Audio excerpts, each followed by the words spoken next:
Nice to see the kids are back out on the field.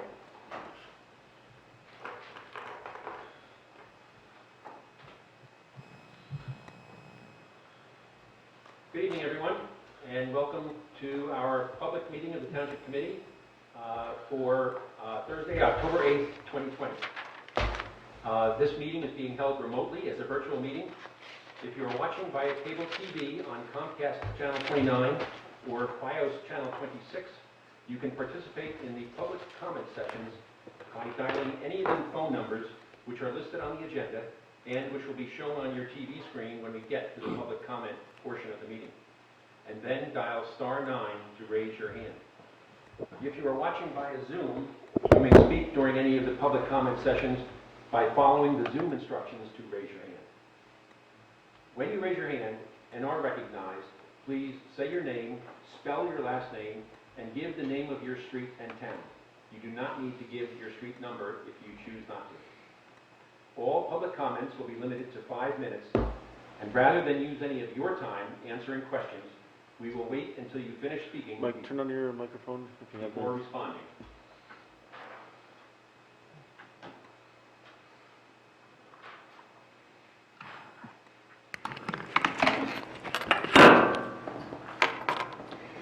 We have 2 public comment sessions on tonight's agenda, plus a public hearing on an ordinance for final adoption. Each member of the public will be limited to 1 comment of up to 5 minutes during each public comment period. Greg, could we have another roll call just to start this portion of the meeting, please? Mrs. Ewald? Here. Mrs. Fondacco? Here. Mrs. Schwartz is out of town. Deputy Mayor Ness? Here. Mayor Kelly? Here. We have quorum. Thank you, Greg. Now would you please join me in the flag salute? I pledge allegiance to the flag of the United States of America, States of America, and to the republic for which it stands, one one nation, under God, under God, indivisible, with with liberty liberty and and justice for all.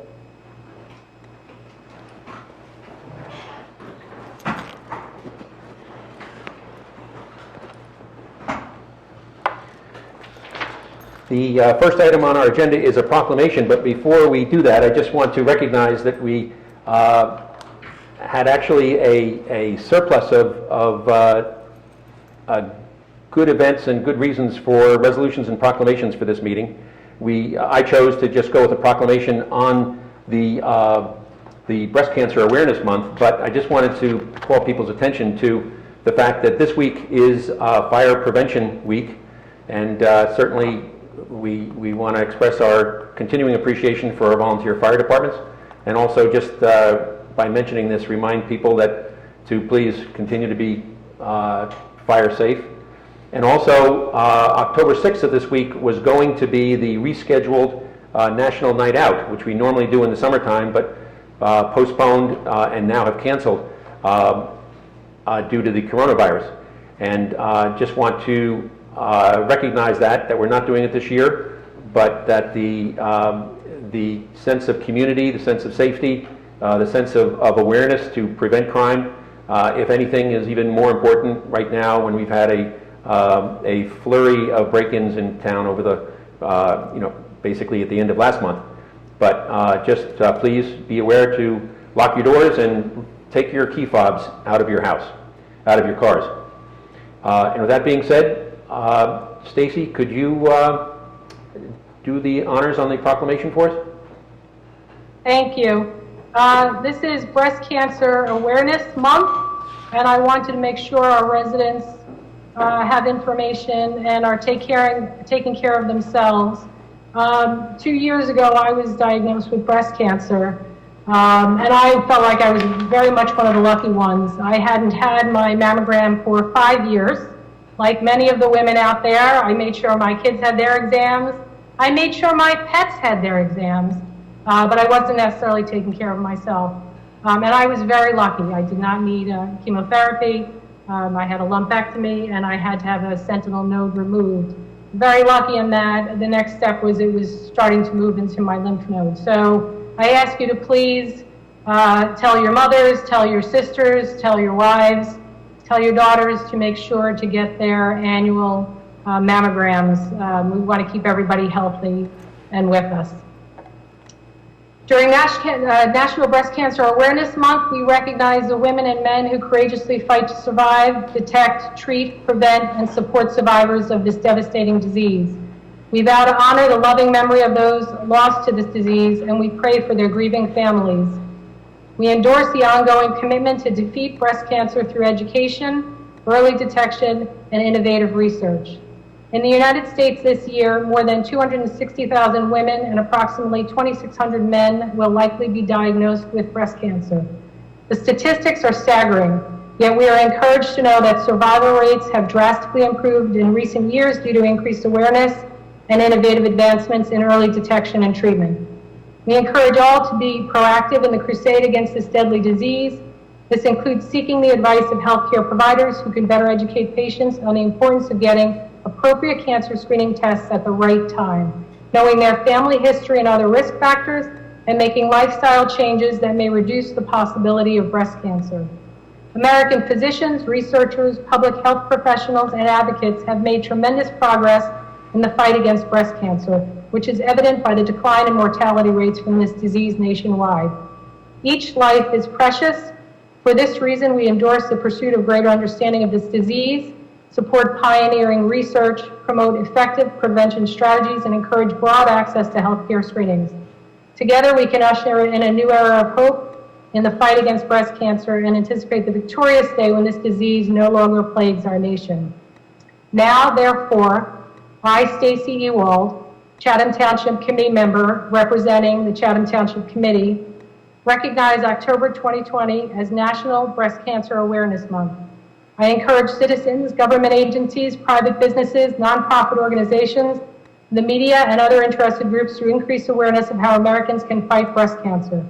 I also invite other residents, healthcare professionals, business owners, and organizations to join me in recognizing National Breast Cancer Awareness Month. Thank you. Thank you, Stacy. Thank you. Would you like to formally move that to be adopted? I would like to formally move to adopt the National Breast Cancer Awareness Month proclamation. And a second? Celeste, go ahead and second, and I will, oh, she moved it, and, okay, you're good, then. Okay, we have a motion and a second. You're good on that? So all in favor? I said Okay, second. any other comments before we vote? Okay, all those in favor? Aye? Aye. Aye. Very good. Thank you. Mr. Mayor, may I add a comment, please? Please. Thank you. I'd just like to add that breast cancer does not stop at any single age. So it's important that seniors also get their mammograms. My mother was diagnosed with breast cancer at the age of 83, and she had to go through the surgery and chemotherapy, and it's not something that stops at an age. So please make sure that all ages, all of our relatives get their mammograms. Not just, it doesn't stop at age 60, but keep going. So thank you. Thank you. Thank you. I will add to that public service announcement. I was very fortunate that my doctor had told me, because I hadn't taken my exam for 5 years, she said there's walk-in exams over at Summit Medical Group at the time. So I thought, I've got a couple hours till my next appointment, I'm going to go walk in. And, what a surprise. And she hadn't suspected anything. So unfortunately, Summit Medical Group doesn't provide walk-ins in the era of COVID, but you can do same-day appointments. So do not hesitate, and if you realize you have a couple hours this afternoon, tomorrow in the afternoon, call them up in the morning and try and get yourself in there, but don't avoid it anymore. Thank you, everyone. It's a lot of good information. Our next item on the agenda is reports, and Stacy, would you like to start us off? Sure. The Board of Health has their meeting this Tuesday, November 13th. I thought it was very helpful when our Board of Health officers spoke at our last Township Committee meeting, providing perspective regarding COVID, answering a number of questions. So I definitely would encourage residents, if they still have questions, to join us on that meeting on Tuesday to dial in. you can find the information on the Chatham Township website. They will also talk about, you'll see posted people have been asking about Halloween, what's allowed, not allowed. So there is guidance that is posted, and the Board of Health Officer can help you there as well. And you can see that they provide a lot of options, choices in terms of what's, better, less risky options to take. So for example, for those putting out treats, best option would be arrange individually packaged candy so that trick-or-treaters can grab and go without accessing a shared bowl. A riskier activity, but still acceptable might be to limit interaction or contact with trick-or-treaters by making sure you wear a mask when individuals to come to the door and to regularly wash hands. So there is a range of recommendations with respect to Halloween and COVID and trick-or-treating. They are still saying you have to wear your mask. The children's masks, Halloween costumes aren't a good substitute for, a proper mask for the coronavirus. So to make sure and to, bring hand sanitizer, keep your groups limited to preferably family members, and keep your interactions limited. So anyway, you can go on the website to find all those details.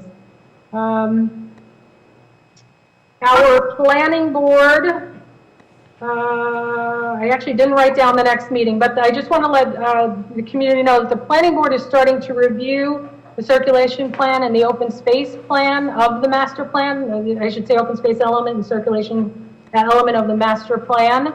Those were drafted in 2019, but they were never approved. So there's going to be some review before the end of this year. We're hoping to get that approved. So keep an eye out for those discussions so that you can have input on those parts of the master plan. The 19th is the next meeting of the planning board.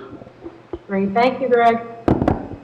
And then, switching back to Board of Health, I knew I had another note. We have flu clinics coming up on October 22nd from 10 to 12 at the Township's Municipal Building. There will be a flu clinic. You do have to make an appointment, but again, you can go online and you can make that appointment online. And on October 27th from 3 to 6 p.m., they will have a flu clinic at the Madison Health Department. And again, you need to sign up online for an appointment.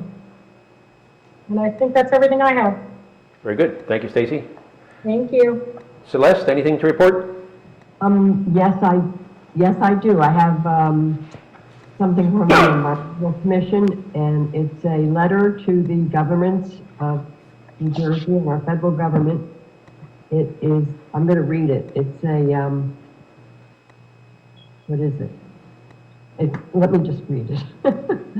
The Chatham Township Environmental Commission on October 6, 2020 passed a resolution to urge you to designate the monarch butterfly as endangered under the Federal Endangered Species Act and to add it to the New Jersey Endangered Species list under the New Jersey Endangered Species Conservation Act in order to help stabilize its population and save it from extinction.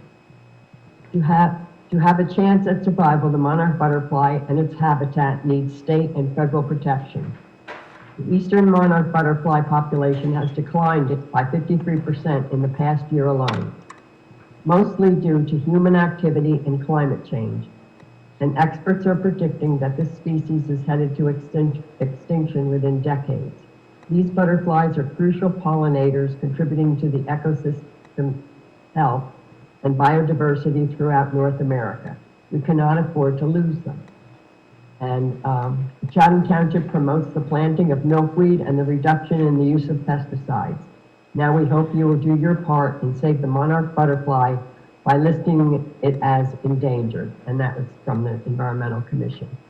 And also, we always encourage our residents not to use a lot of pesticides or any pesticide. So that would be helpful. And then one other thing, we do hope to get a DEP grant for probably 2 charging stations in the township. And if anybody wants to offer any suggestions about where they might think they should go, just to let us know. Okay, thank you, and that's it. Thank you, Celeste. Tracy, anything to report? Of course, Mike. I am Zooming all of the time.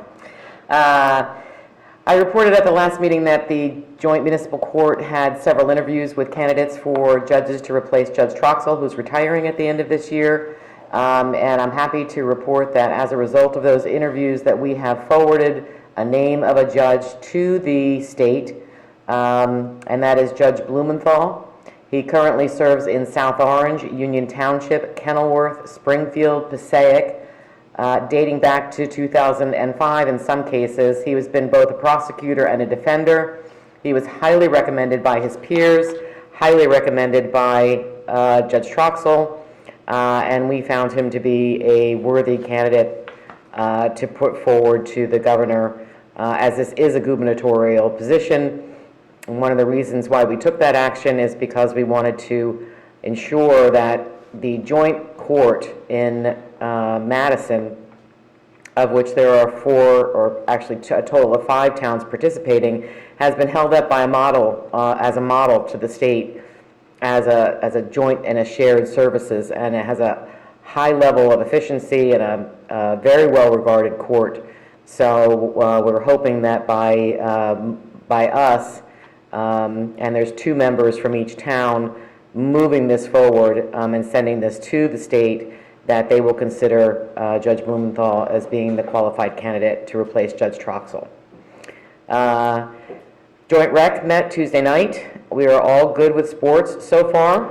Reminders have been sent out to all the coaches and to the parents about social distancing and making sure that they continue to wear masks. There hasn't been any issue so far, but we're still awaiting guidelines from the NJSIAA or from the state regarding winter sports. Progress is proceeding here with the damage that was done from the roof leaks in the wrestling room. And the wrestling folks are really pleased with the way the work has been coming along.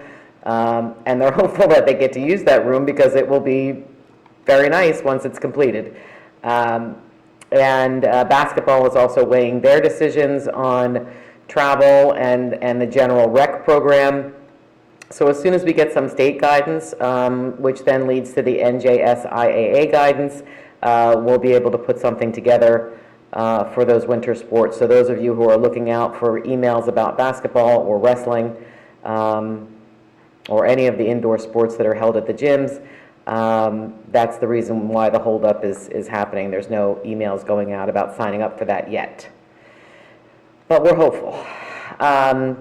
Mike did mention it is Fire Prevention Week. Our Chatham Township Fire Department and the Green Village Fire Department are putting up some helpful information about what to do in this time period. Check your smoke detectors. Check to make sure that your fire extinguishers are up to date. And something that we always recommend doing in the fall time period is make sure that your chimney is clean, that there's no issues with your chimney as we start to put those fall fires together or indoors. You want to make sure that there's no issue with that. We check your flues. So please head to their websites and you'll find some helpful information and some videos on changing out your fire alarms and things like that. So thank you very much to our fire departments for keeping us on top of those things. Colony Pool Committee met, and so we have some pretty good news actually to report. We had 340, did a kind of a year-end recap on where we were.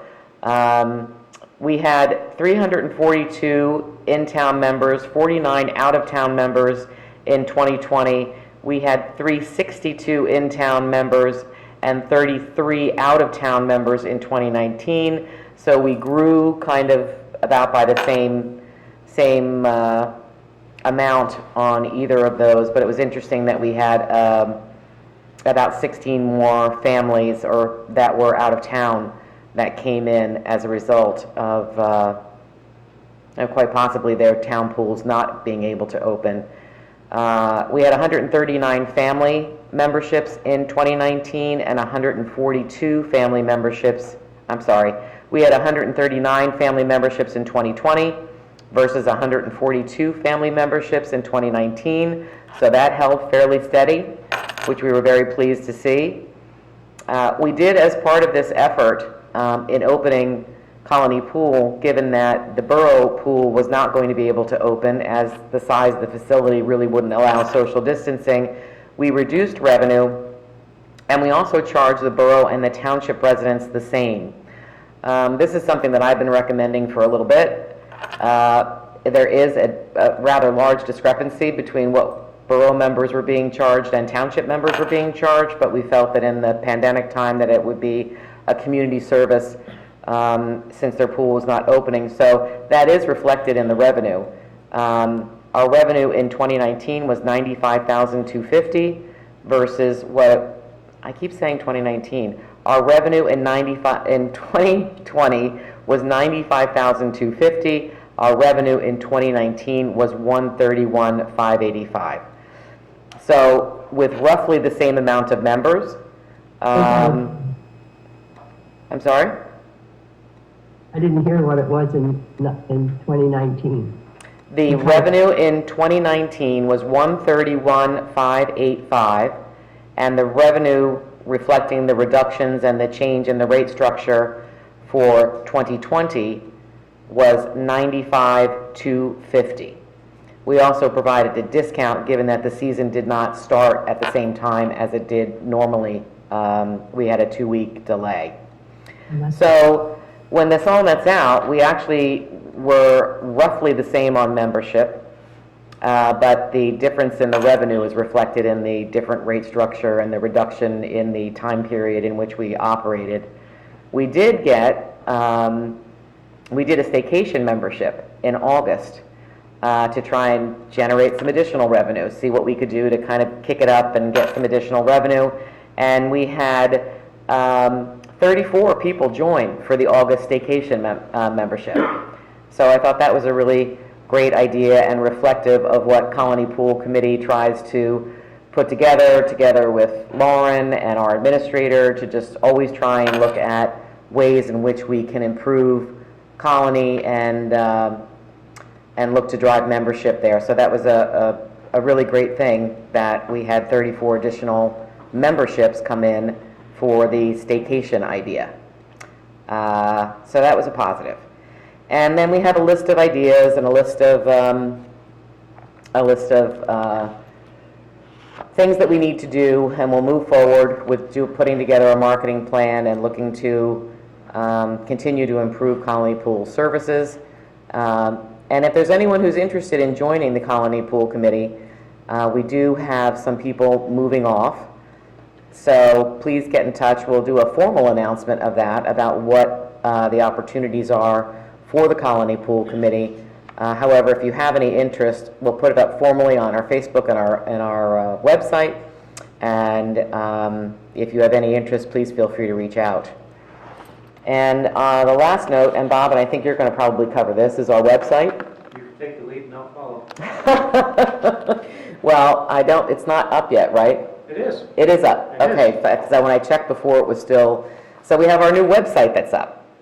Many of you may remember that this has been a long topic of discussion from 2019 through 2020. And one of the things that was terrific about having Bob come on board and hiring Ashley, one of our assistants in the office, was that she had the capability to manage this, develop it, put it all together in-house. Just to show what it looks like. Oh, There it is. Thank you, Greg. Greg is sharing the, we're getting so fancy. Greg is sharing the screen on Zoom Homepage. to show us the new homepage. Oh, we're just talking about butterflies? And there's the butterfly. We have a calendar that you can actually click on the dates, and you will see the little dots on there. Oh, Greg is going over top of it. And you'll see events in the community that will be populated so you can keep abreast of what's going on. We'll have our regular feed on what is my right-hand side. And one of the things that I love about this is part of the graphics that Ashley was able to put together. On the top, can you go to the top, Greg? You'll see kind of the buttons there that will take you to our normal information, and there's facts for each area. Each of the departments were asked what their kind of top calls were, so hopefully you'll be able to find some information more quickly. Greg, if you can go down to the buttons. And if you can go down to the buttons, you'll see there's a scrolling bar. There you go, scrolling bar of buttons. And that's quick access to some of the most frequently visited sites or pages within the website. And I am so appreciative of all the work that both Bob and Ashley and Greg and all of our departments have done to update information, to take a look at how residents can have a better interface with information that's provided on the Township website. And I hope you'll all take a visit, and we're happy to receive any feedback so that we can continue on. And one of the very best things about this is that bringing this website in-house gives us not only the opportunity to provide information immediately instead of going through a process where it went to an outside vendor and then it had to wait for them, that actually saves us money. And that's... Don't forget fillable forms. And we have fillable forms, which was another thing that we were looking to do. So it was well worth the wait to be able to bring it in-house and have Ashley apply her talents to all of this. So job well done. And that's the end of my reports. Thank you, Tracy. And I guess I'd just add thank you to Tracy on behalf of the Communications Committee for leading the project for the Township Committee. So that's been a great project. I'm sorry, I cut you off, Celeste. What did you say? But I do have a question about the webpage. If anyone wants to have an event put on the calendar, do they contact Ashley, or how does that go about? Yeah, they would contact Ashley or myself. Actually, the best thing is to contact Greg. Yeah. Send it to Greg, Okay. and then we'll make sure it gets up. We'll proof it and make sure it gets up. Yeah, I know sometimes the squad likes to have the blood drives put up there, or my art group wants to have their art shows, although we're not having any lately. But. Yeah, if they email me, then I'll work with Ashley and we'll get it taken care of. Thank you, Celeste. That's a great question.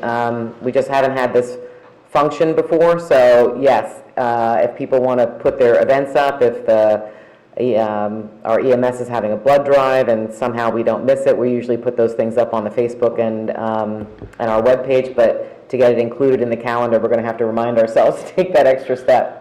It's also worth noting that one of the photographs come courtesy of Tom Salvis, so we should thank him as well. And I do, we're taking Bob's entire report. I do, however, want to thank Tom Salvis because he keeps desperately trying to retire and we just don't let him. So his work with doing the photography for the website and as well as our ongoing Comcast negotiations. So he remains an ad hoc member and we're not going to let you go, Tom. So thank you. Thank you, Tracy. Okay, my report tonight is an update on our affordable housing progress. Chatham Township, and as difficult as this may be to believe, is in some respects in the home stretch of meeting its obligations to allow for 200 units of affordable housing as part of round 3. 74 of those units are located at Vernon Grove at Chatham Glen, where the owners agreed to extend their affordability controls for another 30 years. 24 units will be built at the skate park by the developer of the Dixie-Dale townhomes. 12 units will be provided in 3 group homes for special needs residents. And that leaves only 62 units, which are what is proposed for the property across from the Hickory Square Shopping Center at 522 Southern Boulevard. And all those units together earn us about 50 bonus points which takes us over the top for the 200. Tonight's agenda includes 2 items relating to affordable housing. One item is the public hearing and final vote on Ordinance 2020-17, the redevelopment plan for 522 Southern Boulevard. And the second agenda item is Resolution 2020-213, which is a reasons resolution for adopting the redevelopment plan. We will discuss each of these items in greater detail when we get to it on the agenda, but this report is an overview to put those actions into context. The redevelopment plan for 522 Southern Boulevard was introduced by the Township Committee at our public meeting on September 24th and was referred to the Planning Board for their review. It was discussed by the Planning Board at their public meeting on October 5th, when public questions and comments were invited. The Planning Board found that the redevelopment plan is inconsistent with the language of the existing master plan, but the Planning Board unanimously recommended adoption of the redevelopment plan by the Township Committee because it advances the goals of the master plan. And the reasons resolution explains those reasons for adoption. Again, we will discuss these items in more detail when we get to them on the agenda, and the public hearing dedicated to that ordinance will give the public an opportunity for any and all questions and comments before a vote. In other affordable housing news, many of you may have seen news coverage this week about Englewood Cliffs, which refused to approve an affordable housing plan and chose to litigate against any settlement. Their borough council held a 12-hour public meeting last Sunday at which it was forced to accept a plan for more than 510 new apartments. Englewood Cliffs also has to pay $335,000 in legal fees to the Fair Share Housing Center, which represents low and moderate income residents. The Superior Court had previously stripped Englewood Cliffs of its immunity from builder's remedy lawsuits and stripped their planning board of its zoning controls over development, following their refusal to accept what would have been a smaller affordable housing settlement. Meanwhile, back here in Chatham Township, at a hearing on September 24th, Superior Court Judge Michael Gauss ruled that the Township's affordable housing plan, which includes 522 Southern Boulevard, is fair and reasonable. Judge Gauss also extended the Township's immunity from builder's remedy lawsuits until a final fairness and compliance hearing scheduled for December 14th, 2020. To meet the compliance schedule approved by Superior Court, the Township has advertised a request for qualifications from developers interested in building our affordable housing at 522 Southern Boulevard.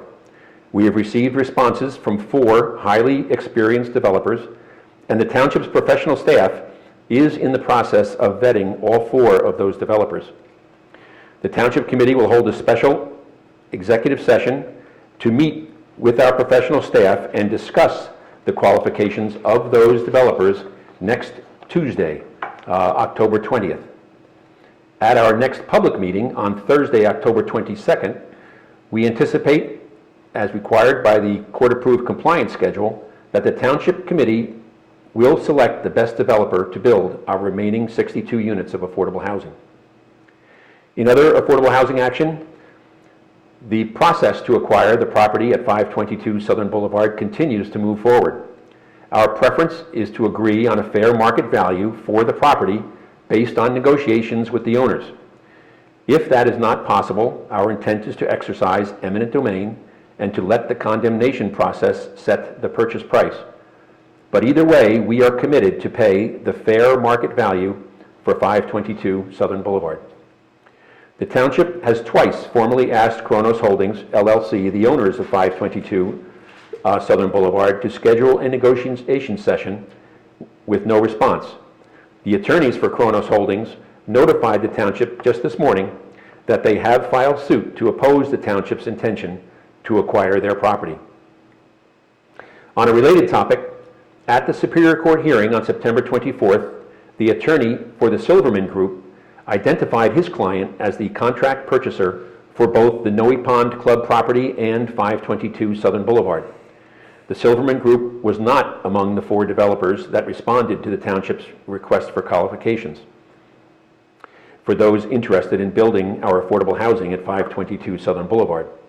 The Silverman Group also has not responded to our invitation for a public presentation of their conceptual plans for the properties.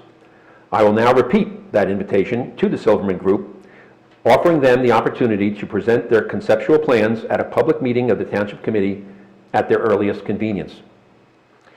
And that completes my update of affordable housing. And Greg, do you have a report from the Borough Clerk, the Township Clerk's office?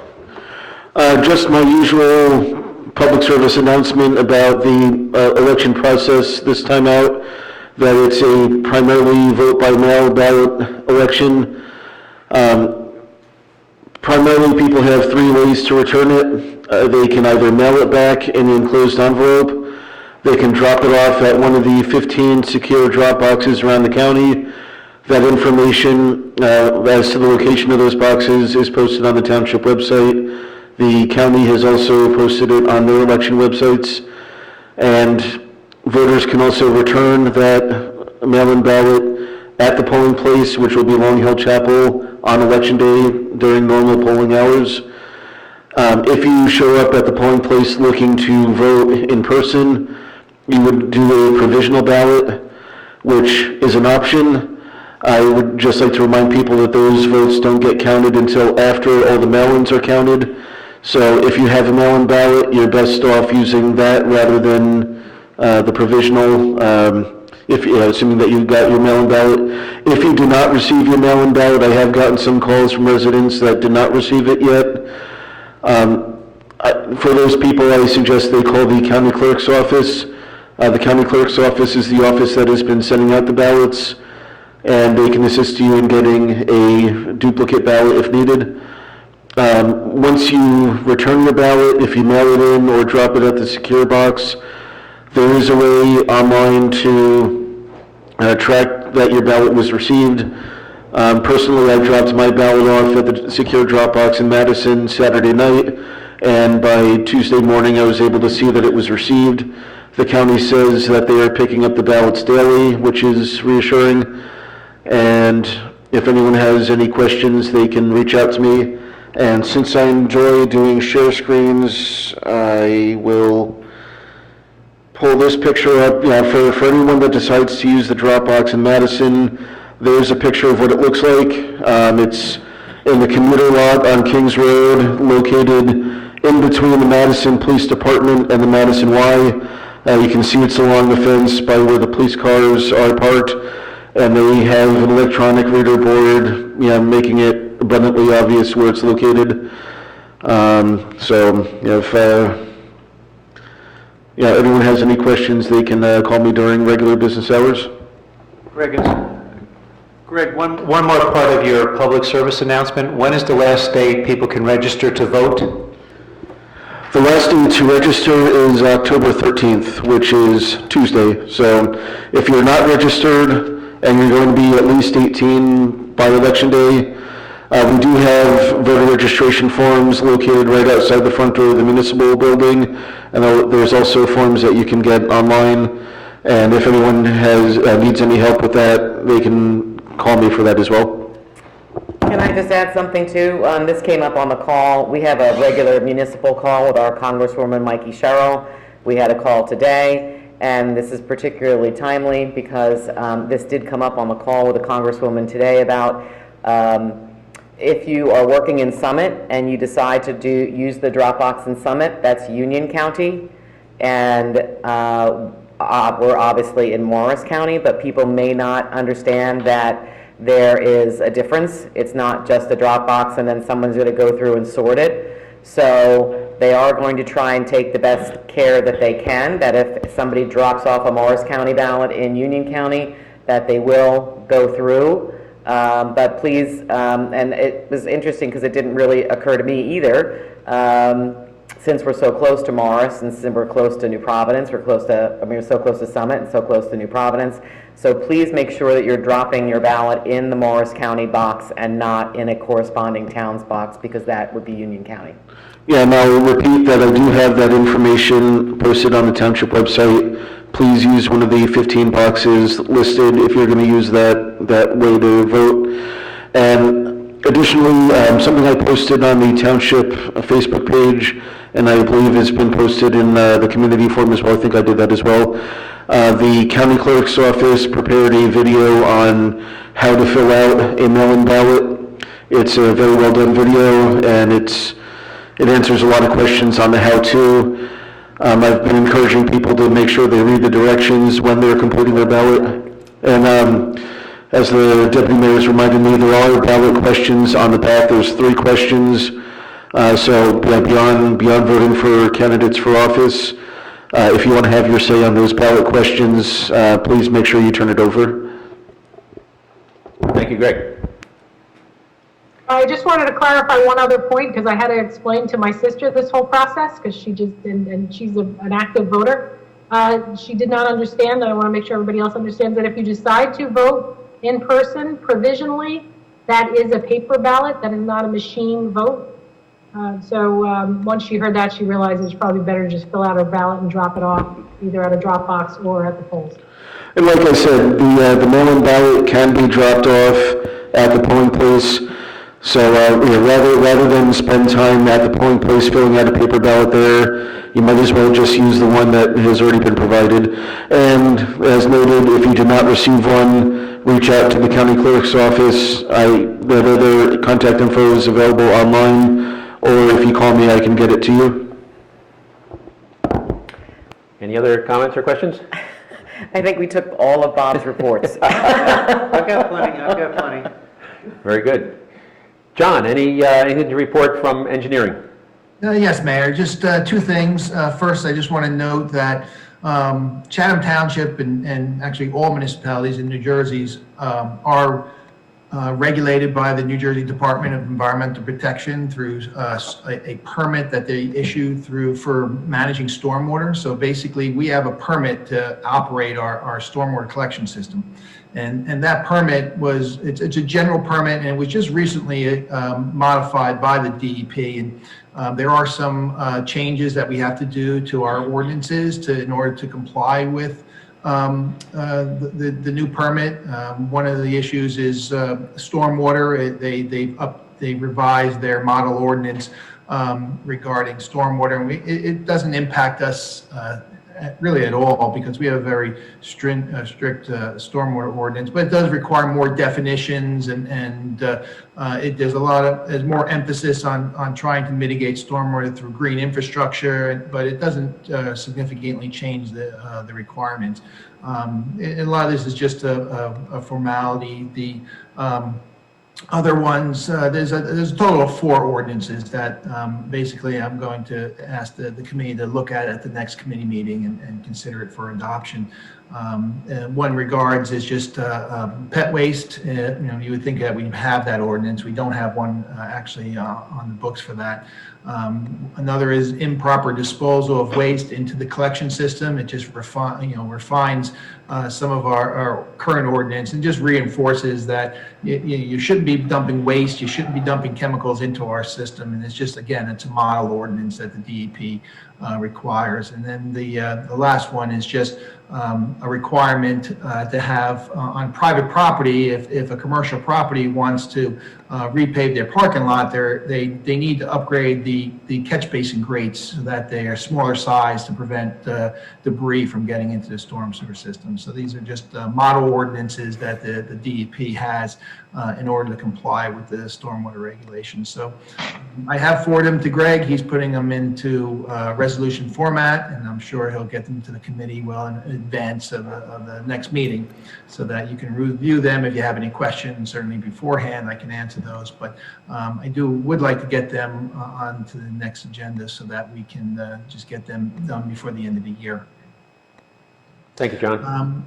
The other item I want to bring up is I brought it up, I believe, 2 meetings ago, is that the New Jersey Department of Transportation has announced the grant They're receiving grants for their TAP program. It's a Transportation Alternatives Program.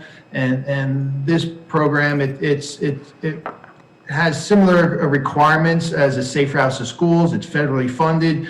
It does comes with a lot of baggage, frankly, on administrating the grants, but it is a program that you can request a substantial amount of funds for a transportation project. Typically, our municipal aid grants, they generally run between $100,000 to $200,000. That's common for a municipal aid grant where we utilize that for typically resurfacing. Sometimes we use that for sidewalk projects. But these federal grants, there's a substantial more funds that are available to request. And like typically a TAP grant is in the range about $400,000 to $600,000. And they have also had, you can request, I've seen upwards of $1 million, and those projects have been funded. So it is an opportunity to seek some federal fundings for some larger projects. It is very competitive in the state. I have secured grants in other municipalities, and actually multiple grants in other municipalities for streetscape projects and the streetscape projects, street lighting, sidewalks, and things of that nature. And that's a very common application for the TAP program. And we did propose, these grants come every 2 years. And in the past 2 years, we submitted a grant application for improving the sidewalks on Fairmont.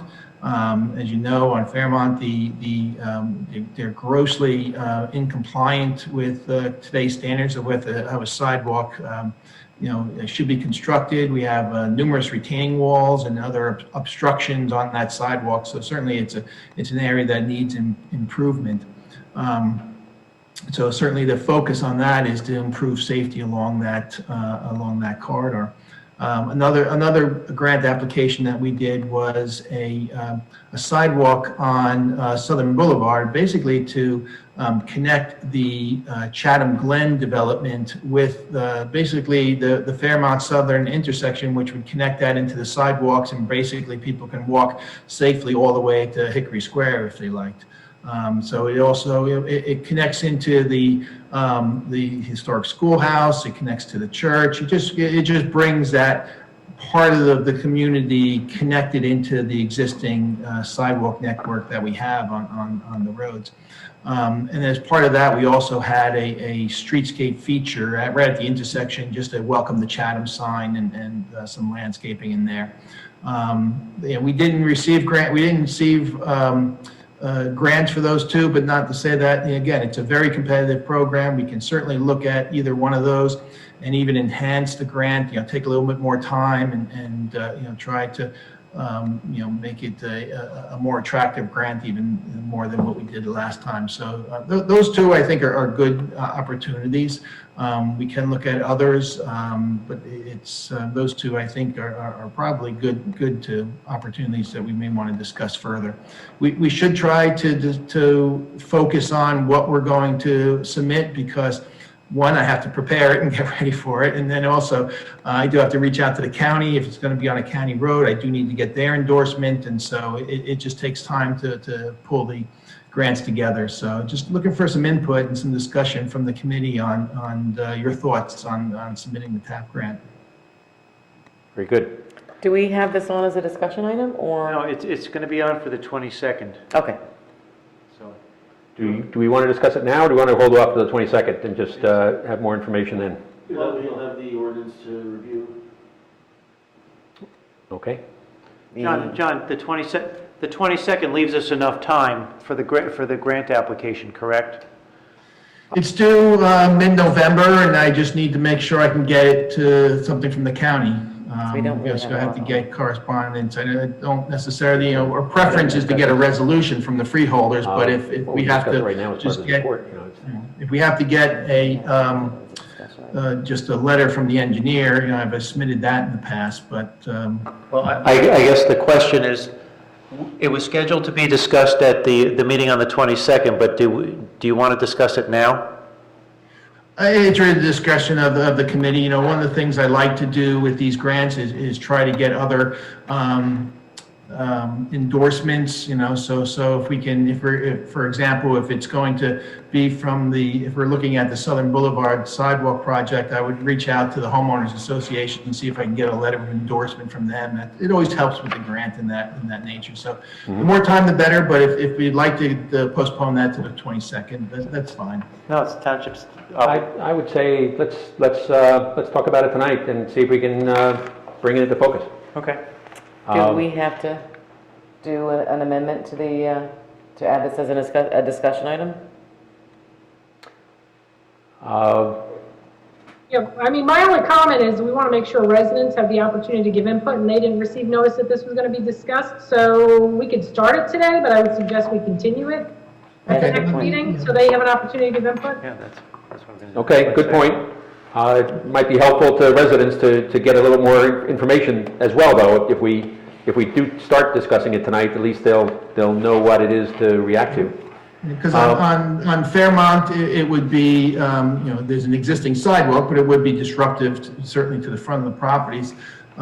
For the Southern Boulevard, it's really just us that's being impacted. It's, you know, we own the lot, it's going around the perimeter of the municipal lot, so there are no residents that's going to be impacted. The only one that would likely be impacted would be the church, that we would put a handicap ramp there so that people can cross the intersection there. So they would be the only ones that would be impacted by this project, and the work would be within the right of way. John, could you explain where exactly that would be? And we do have this other Fairmount project that was brought up in 2019, but that was going to cost a great deal of money, and we just don't have the money to do that.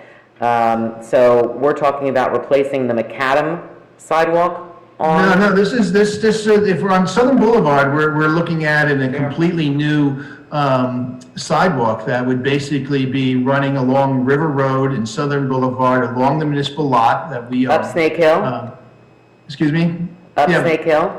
Up Snake Hill, yep, up Snake Hill. And basically, the thought is to tie it, Chatham Glen, right at their entrance, they do have a sidewalk there, so we're tying into their sidewalk, and so it would start at the first entrance into that development, and then we'd have a crosswalk across River Road, and then the sidewalk would basically run along River Road, up Southern Boulevard, and then right into the intersection. So there's some really constraints. Actually, there's a retaining wall over by the schoolhouse that we have to design around. But basically, it would be a sidewalk along that area. We would have it so that we would have access into the more rural path, or trail, I should say, that we're going to install in that property itself in the center.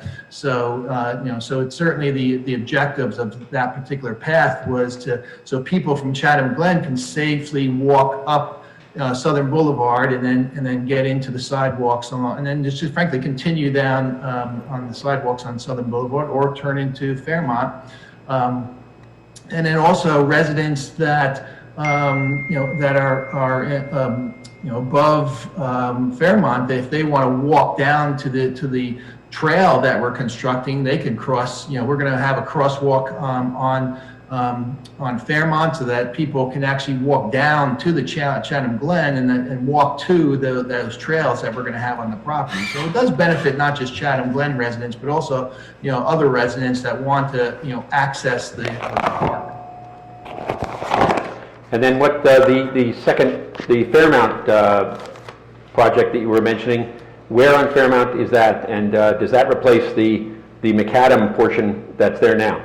That portion runs basically from Southern Boulevard on where it starts on Southern Boulevard to Runnymede is really where it runs. It does not continue. It's a very expensive project. We estimate just over $1 million, and the reason for that is that it does involve a lot of retaining walls along that section.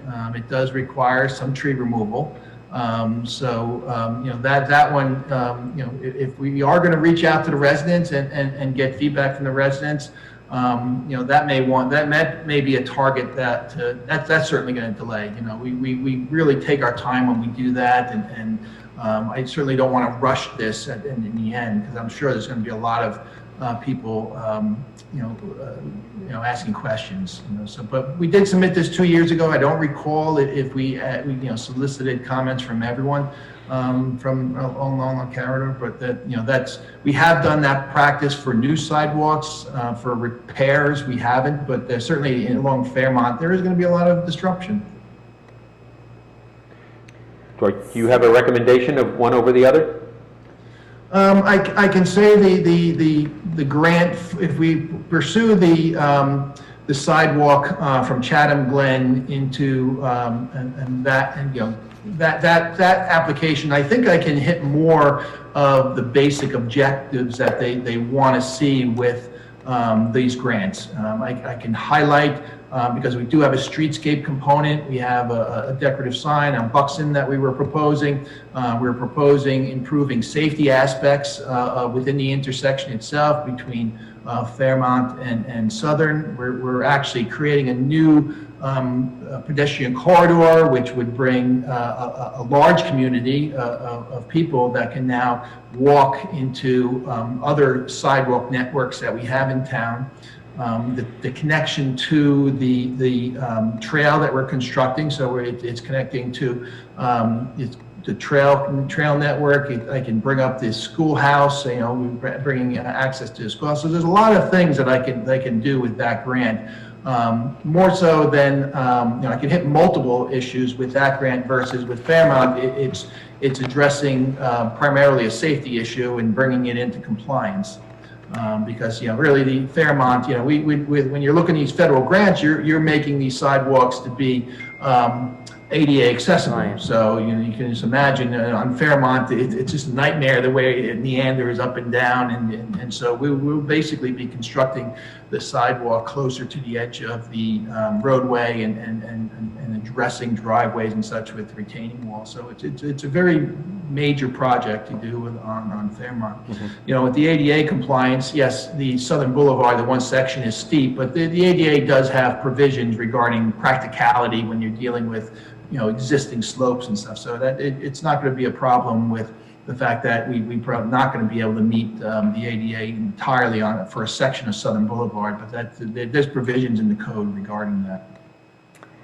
Can I just ask you, John, to explain to residents what the trail system that you're talking about and the grant that we did receive to do that? Some people may not know.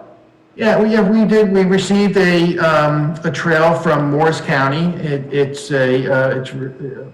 funded through their open space program, and basically it's just a big loop. It's nothing too fancy, but it is about a mile, and it certainly expands upon what's there already. And I actually did bring up in a prior meeting that we did retain an excavator. It was minimal cost to go in and just clear a path where this is going to go, and that worked very well. It was just 3 days of work, really cleaned the path, and you can physically actually walk the path now. So as part of the grant, we're going to be improving that and placing stone down, stabilizing the path, and to be a nice walking path within the woods.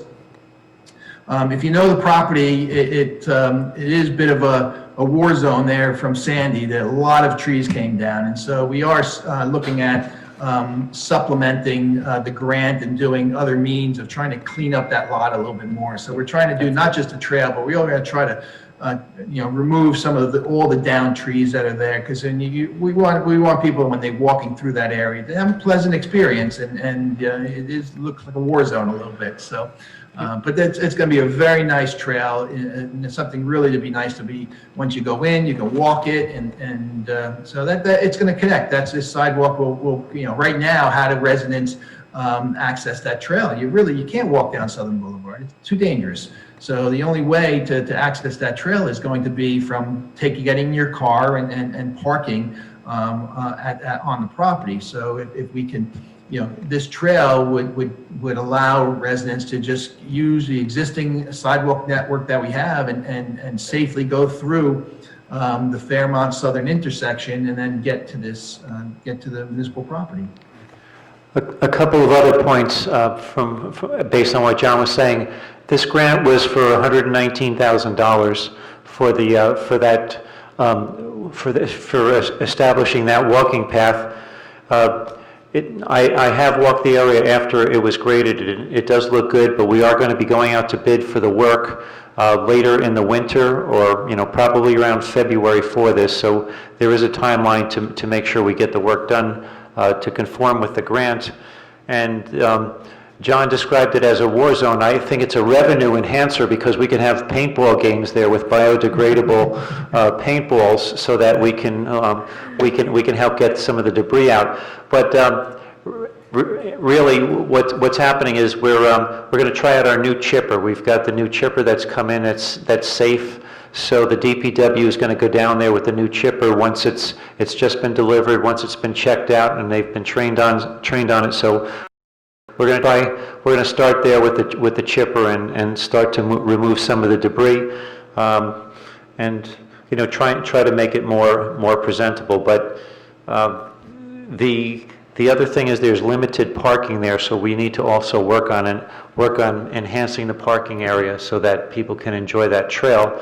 But linking the Chatham Glen area, up Southern Boulevard to the schoolhouse and the church, that would help us make sure that 25% of our population has another network to use besides a car. So we will be able to link our residents that are in the condos down there with the rest of the community. And since it's new construction, based on my past experience with TAP grants, it's looked on a little more favorably. John, I don't know if that's been your experience. I would say when you look back and at the grant recipients and what projects were funded, predominant of the projects are newer construction, doing something new versus rehabilitation or repair. So it sounds like, Bob, you and John are in agreement on this, that this is the preferable of the two choices.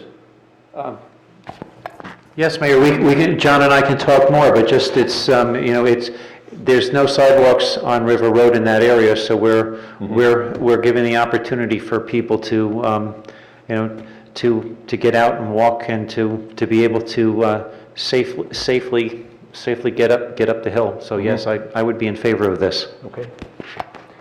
Any other questions or comments? So just to clarify for residents though, on October 22nd, we will be discussing whether or not we pursue a grant on either Southern Boulevard along Snake Hill or on Fairmount from Southern to Runnymede. Okay, we would be looking for a resolution to be adopted at that time. To endorse either project. For one of those and projects. do you want to reach out to the residents of along Fairmont and just send them notices? Well, is it, can we come to some sort of directional agreement? Yeah, I think rather than spin the wheels and get people upset about sidewalk improvements from Southern Boulevard to Runnymede, which I'm not in favor of at this point, given that we have the opportunity to connect Chatham Glen, connect to trails, connect to our historical society, and do a streetscape project, which would be lovely as the entrance into Chatham. I would like to give John some direction, since they're very different projects and require very different outreach on his part. I would feel comfortable. That was what I was thinking, is if we have a recommendation from both our administrator and our engineer that this is of the two projects, this is the one that's to be stronger grant application, and with better benefits to the town. It seems as though to then go out and survey what really is a large number of homes on Fairmont Avenue seems to be unnecessary, and unless we had different feelings than seem to have surfaced so far. Can we give John some direction that that actually the resolution would be drafted in favor of the Chatham Glen Southern Boulevard project, and maybe if John could come, if the Zoom meeting, you don't really come to the meeting on the 22nd, but could you have some kind of a graphic that we can share on the screen on the 22nd, John, that would Absolutely. visually show maybe both that Woodland Trail and the one that we're talking about, the grant application, so people can visualize the two and how they benefit each other. Yes, absolutely. Yep. What Yeah, does we have a everybody? plan, and we even have a schematic of the proposed welcome sign. It was just, just generic, and we can refine it, but, we have details that we can share. Okay? What does everybody else think about that giving John that direction? I agree that I think the Southern Boulevard to Chatham Glen, that discussion's been going on for a really long time, so I completely support that initiative. And I remember, I thought it was like Boy Scouts or Girl Scouts that had done a review of children walking across. It is very concerning, that intersection. So I'm definitely supportive of trying to get streets along there. I don't think that the residents on Fairmount will come out in force to try and get a sidewalk built in front of their property. So I'm fine with pursuing this, and, residents are aware, if they're passionate about it, to show up at the meeting on the 22nd and let us know. Anything to add, Celeste? Well, I'm all for that. I like the idea of that one. Okay. Thank you. Okay, does that give you the direction that helps, John? Yes, very good. Okay. That's good. Thank you, Mary, because this grant is also more in the sweet spot for the TAP grants. There's, I believe we would have a better chance of being successful with this than pushing the 7-figure mark. Very good. I think this is an exciting project, so thanks to you both, and thanks to our Open Space Committee as well with the trail grant. So this is very exciting. It'll probably be one of the first streetscape projects that we've had in quite some time, or ever. Well, Thank us after the grant is awarded. Yes. I know, it is a TAP grant, and we are still, I'm being optimistic, Bob, because we are still waiting on TAP grants from several years ago, but I'm optimistic. good. Okay. Anything else, John? That's all, Mayor. Very good. Thank you. Albert, anything from the legal department? Mr. Mayor, I do not have a report, but I would like to address the Township Committee before the public hearing on ordinance 2020-17. Absolutely. Very good. And Bob, anything to report? Gee, I don't know, Mayor. Have you left anything? Say something, Bob. Thank you. Mayor, I'll just make a few brief comments about the website, and then there's a couple of other things to talk about. But I do want to thank all of our participants that helped with the work on the website, but particularly my assistant Ashley, who took the lead, quarterbacked this on behalf of our township staff. But I also wanted to thank all of our staff members for taking a look and making good suggestions.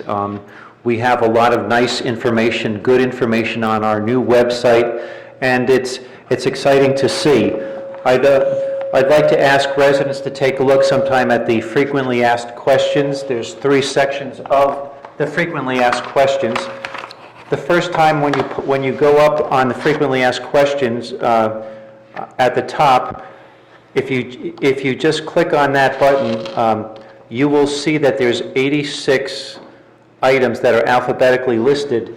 These 86 items were embedded in our old website, so somebody had gone to a lot of work to put these on, but it was hard to find, so we've updated that. But it just shows, if everything from needing an accident report to who to talk to about recreation or about getting a tree permit or a building permit. So that's now easy to find.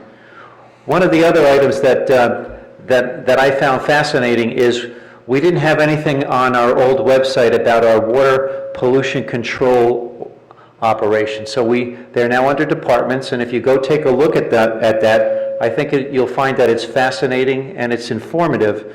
But I would suggest that when you look at that section of our website, you do it after your meal, not before, because they talk about FOG, which stands for fats, oils, and grease, and it shows what happens when people improperly dispose of material. And there's some other things that are on the website there when you improperly dispose of material. So look at our WPC section that's brand new. We've never had it.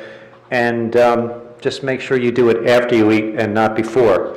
So I also, Tom Salvis has been thanked before, but the pictures on our website are really very vibrant and good. And this was a team effort, so this is just exciting for all of us. So good work to our staff and to all who helped participate in that. Tonight we also have some resolutions on the agenda that I'd like to point out to the Township Committee. Resolution 217 is a resolution that recommends a new phone system for the Township. The current phone system is 12 years old. We've had an analysis and an evaluation of it going on about our current phone system for about a year now. This is the right time to take a look and to take action on our phone system, because we've had long-term contracts for our lines and then the minutes that we have that we use. Those contracts expired in September and they expire in October. So we couldn't do anything with our phone system until those contracts expired. So they're expiring now, and by if the Township Committee agrees to this resolution, we will be able to improve the phone service that we have and our ability to deliver services to our community in an emergency. But more importantly, we'll save $20,600 a year, so that's about $1,700 a month. We'll be able to lower our costs, and when you calculate that out over 5 years, that's $103,000 savings that we will be able to use for other much-needed services. But our phone system, this is for the entire township, and our phone system has had its problems, and this will help solve our problems. It won't solve them overnight, but within 3 months we will be, we will have new instruments, we will have better cabling, we will have some redundancy, and we will be rid of these line charges, so it won't cost us 50 cents every time we need to talk to Trenton to ask them why they've done something. But so I'm asking the Township Committee to consider doing that and let us become more effective, more efficient, and save money. There's two other resolutions on the agenda that I wanted to point out. Resolutions 218 and 219, and these resolutions amend the audit resolutions for streetlights and fire hydrants, and they amend them in a good way. The township has authorized that we look at the cost for our streetlights and our water service. If there's a savings, the township the township and the auditor will split the savings 50-50 going back a few years. And then the agreement also calls for the auditor to receive 50% of the savings for 24 months going forward of the reduced costs. For Was it 50% or 33%? No, well, it was 50% in the resolutions, but because we're a member of the Texas Purchasing Consortium, it should be 33%. So this resolution, these two resolutions just reflect that. So if the Township Committee wishes to adopt these resolutions, we'd save an additional 17% on each of those audits. So I'm hoping that you would agree to do that. Very good. And then Resolution 2021 authorizes the preparation of a contract with our PBA. We've had some successful negotiations, and this would help. This would formalize that, and we would be able to move forward with a 4-year contract with our officers. So that's my report. Thank you very much. Very good.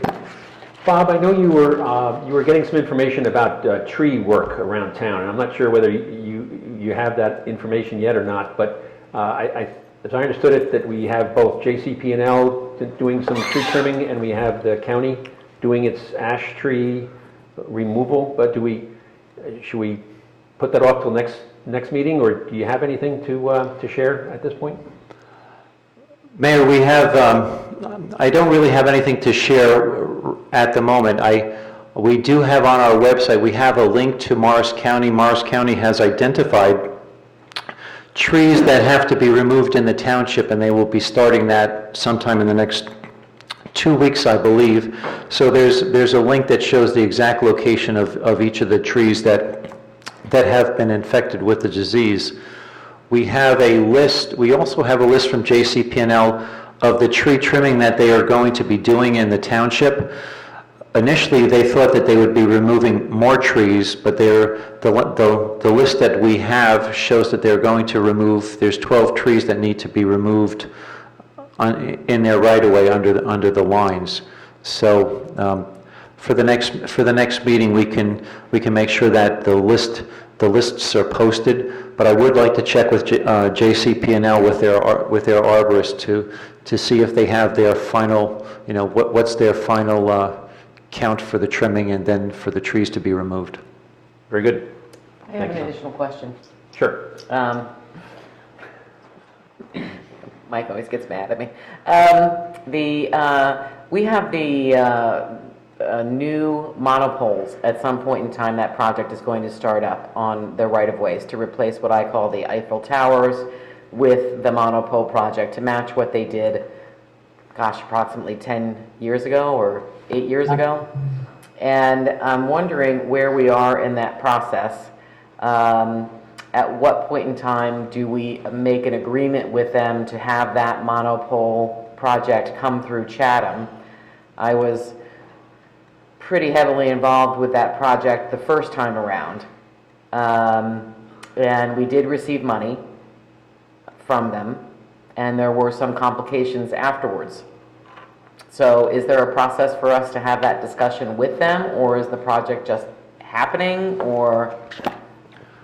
It was a big deal when this happened last time. I don't know, the answer is we'll have to check, but I do know that if this is part of the JCP&L project, they were, their staging area, they were going to the zoning board for, so that they could, there was an application at the zoning board so that they could have the monopoles put together on that property, and then they would be trucked out and installed, but I'm not sure where that is. John, I don't know if you have any additional information about that, but... Yeah, they did go to the planning board for both the staging area and Zoning for the board. towers. That was... It was the zoning board, right? Yep. The zoning board? You can hear me, correct? Yes. So, but you said planning board, and I'm sorry, zoning board, Yeah, correct. I'm very good. Yeah, zoning board. They went to the zoning board earlier in the year, and they do have approval. They are still working out the Morris County Soil Conservation District, and I believe they are still working out the final permit with the NJDEP regarding wetlands. I don't believe that official permit has been issued, but they are well along in the process. A lot of the project is really replacing the existing towers. For example, the impact to the Colony Pool parking lot and tennis courts, basically the tower is going in the same location as the existing tower that's there, the lattice tower, so there is no impact to that property, but the process is moving along very aggressively. I do have a question on that, because we came down, and Mike and I actually a while ago had looked at the maps that they had suggested. So when they did this project, the previous monopole replacement project, they didn't take out the existing tower and then replace in kind. They co-located, so obviously that they could continue to have power running down that one series of lines. And that placement of that monopole, the suggested placement, was you couldn't quite tell from where it was on that map that they provided, but it looked to be quite close to the tennis courts. Yeah, And I'm concerned we because have- the last, we have a map on file that I could share with, is regarding. that different than the one that's here in the township? Yes, yeah, we have it at the land use board, the land use department. They have a copy of it. You know, some of the concerns that were raised to make sure that during construction, that they're not going to impact the municipal parking lot. You know, we didn't want them to store material and damage the parking lot, and just so we were very sensitive of making sure that, you know, existing township facilities are not being impacted by the construction. But they're on file. So as part of this previous All the work within the township is on file. So as part of this process previously, we actually, when we signed and agreed to it, and maybe this was part and parcel, kind of part one and part two, that was part of the agreement 8 years ago, but as we did receive money, and then some of the kind of the unintended consequences, or what we didn't know was going to happen, was that we ended up having to get rid of our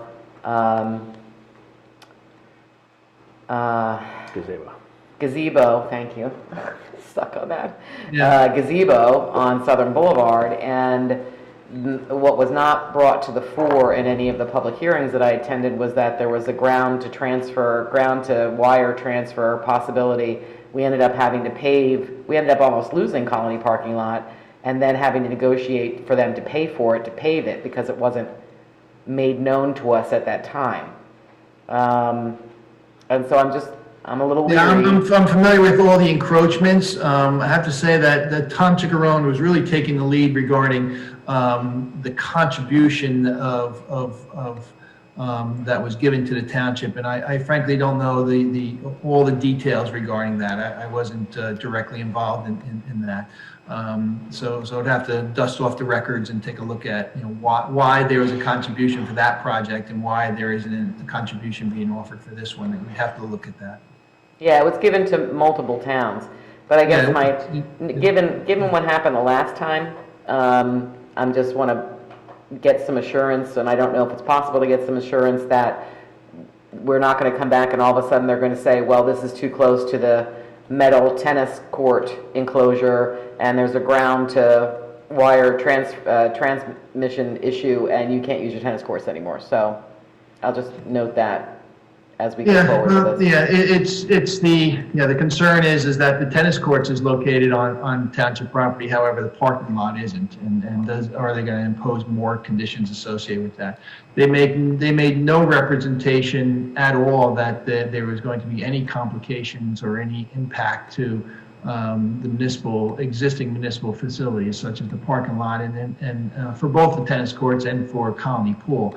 So they represented, at least at the meeting, that there was going to be, they would not impact it, and there would be no impact to us for those. Because we even brought up the encroachment issues, and I think when they did the monopole project, that's when they were very aggressive with all residents, with townships, with everyone regarding they wanted, you know, all encroachments out of the right of way, and they were aggressive for that during that project. This one does not seem that they're re-raising the issue. It seems like, and in fact, we have an agreement with them for the parking lots. So, you know, they would have to, you know, breach that agreement if they're going to tell us to remove it.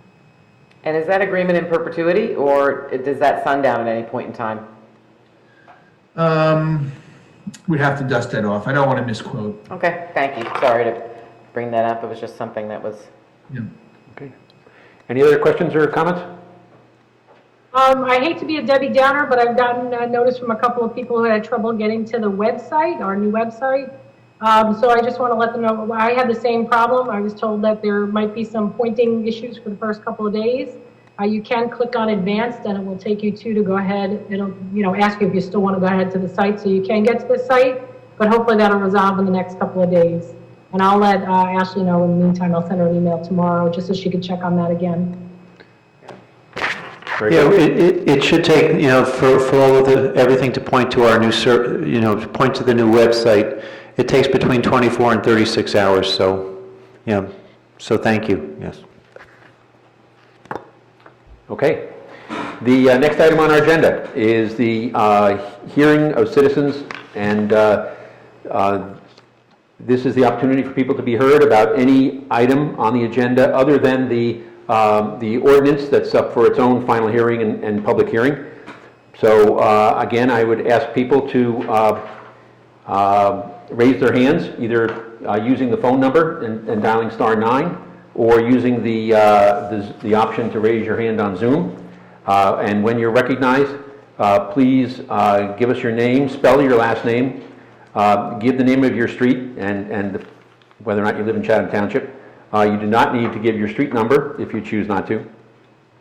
All public comments will be limited to 5 minutes, and you'll be limited to 1 5-minute comment for each of the public hearing sessions that are on tonight's agenda. So with that being said, we will open up the meeting to public comments. Our first individual is Kim Vizentini. Hi, my name is Kim Vizentini, and I live at 7 Glenmere Drive. My last name is spelled V as in Victor, Isentini. I have 2 comments to make. The first is regarding Halloween. I'm in the Wickham Woods neighborhood, and I've been an active board member on our neighborhood association for many years. And many of our families have reached out to me asking if we would be providing flyers that families could post up on their mailbox or front door saying like trick or treat here. And the families that are requesting this are the ones who are not interested in trick or treating, and I bring this to your attention because our members only consist of about half of our neighborhood, and we don't have any budget to have copies printed of these flyers to distribute to every house in the neighborhood. I was wondering if you could use your means of communication and resources and possibly post one of these on your website that anyone in the township could just print out and choose to put on their mailbox or front door, and that would really bring a lot of comfort to our families who are concerned and not wanting to participate, and I would appreciate that. So that's my first point. My second is to talk about my support for the committee's efforts to pursue the Charlie Brown site to satisfy our affordable housing needs. I fully support your efforts, and even if they require the use of eminent domain, it passes the smell test for me. The property is for sale. You're offering a market price, and please continue your pursuit of this solution for us, for the benefit of all our town, so we can preserve its quality and character. No one wants to see hundreds of units built, and I really just encourage you to continue and fight that fight for all of us. Noe is such a special place, and you can't tell the story and history of Chatham without talking about the Noe family and the history of Noe Pond. And through this pandemic, having a place to go and connect with families and for the kids to be outside and not asking for video games and devices, the community just really needs to do what it can to preserve Noe Pond and to prevent our town from overdevelopment. And it would be an answer in the hearts of myself and all the kids to have the club continue. It's really just a special place, and I really support your efforts towards pursuing our development to only be for the affordable units and not hundreds of market rate units. Thank you. Thank you. Bob, is that suggestion to have something on our website that people can print out, both yes, we're trick-or-treating, or no? Is that sounds like an interesting first use for our new website? Yeah, what I would say is just please email what you would like to Greg and to myself so we can take a look at it. So long as it's not offensive, we can probably put it up. But I could actually talk to Ashley. She and I both use a program called Canva, and it makes an easy graphic. And I think what you're saying is that you want to be able to have a downloadable sign that says trick or treat here. And And I think that's pretty easy to do. So I can take that on and work with Ashley and put something together. Yeah, I think that would be great. It's one of our Board of Health officers' recommendation is for people to be able to somehow, notate in their homes, whether it's lights on, lights off. But if we have a sign, that just makes everybody's lives easier, and it protects residents who are at risk and really can't have anybody at the door. So I think that'd be great if we could do that. Yeah, that would be fine. Yes, that's a great idea. Yeah. Just, by all means, please do. Just, one of the things we wanted to do is check against the protocols that are listed by the Board of Health and the Department of Health, so.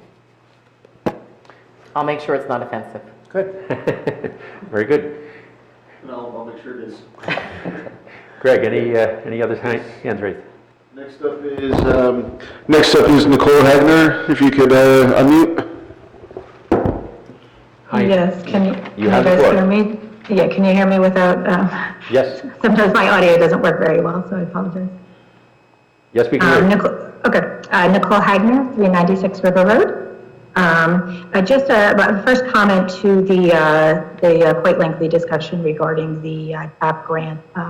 Certainly, it's nice to see, and I think somebody had commented that that was a vision that the town had in place quite some time ago, and it's actually gotten even better with all the additional grants and activities over there to put the sidewalk and streetscape project. So it definitely seems like a good proposal to submit in. Additionally, I was looking back through some of my documents in cleaning out over this COVID effort. We also did, back in the day, a quite lengthy assessment of all the sidewalks. So I do also appreciate that when additional grant opportunities come available, my comment would be to continue to look at that sidewalk assessment project. I can certainly drop it off if there's a copy readily available to improve the existing sidewalks. So I know it's always a hard decision to take when you're looking at these projects, but certainly a lot of the current sidewalks, could use, almost being redone completely. But I do appreciate that the TAP grant, that the project that you guys are proposing probably makes more sense. But, I guess DOT grants and other things. So just, I would appreciate if the committee keeps that in their mind as new grant opportunities come available. And my last comment is the website was hard to get to, Stacy, tonight. You couldn't get on. But, unfortunately, this evening, there's no documents attached. So I don't know how many people are listening in, but you can't see any documents that you guys are discussing tonight, any of the resolutions, the ordinance, or anything. So it's quite hard for us as residents to follow along and for this to be an open, transparent meeting. I was hoping to see what the developers agreement was going to look like, the final version. It hasn't been posted, so it'd be quite hard to have any public, final comments tonight.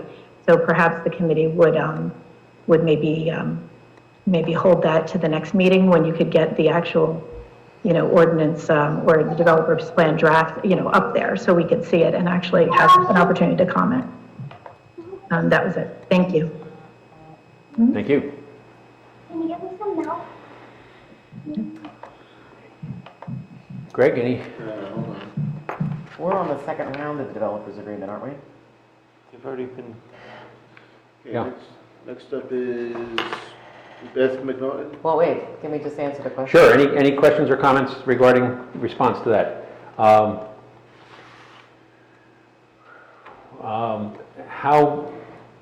What kind of publication has there been up until this point on the redevelopment plan? It Was at the last meeting, or the meeting before last? It was introduced once and then pulled back and amended slightly and reintroduced. And then it was the subject of a public hearing at the planning board level.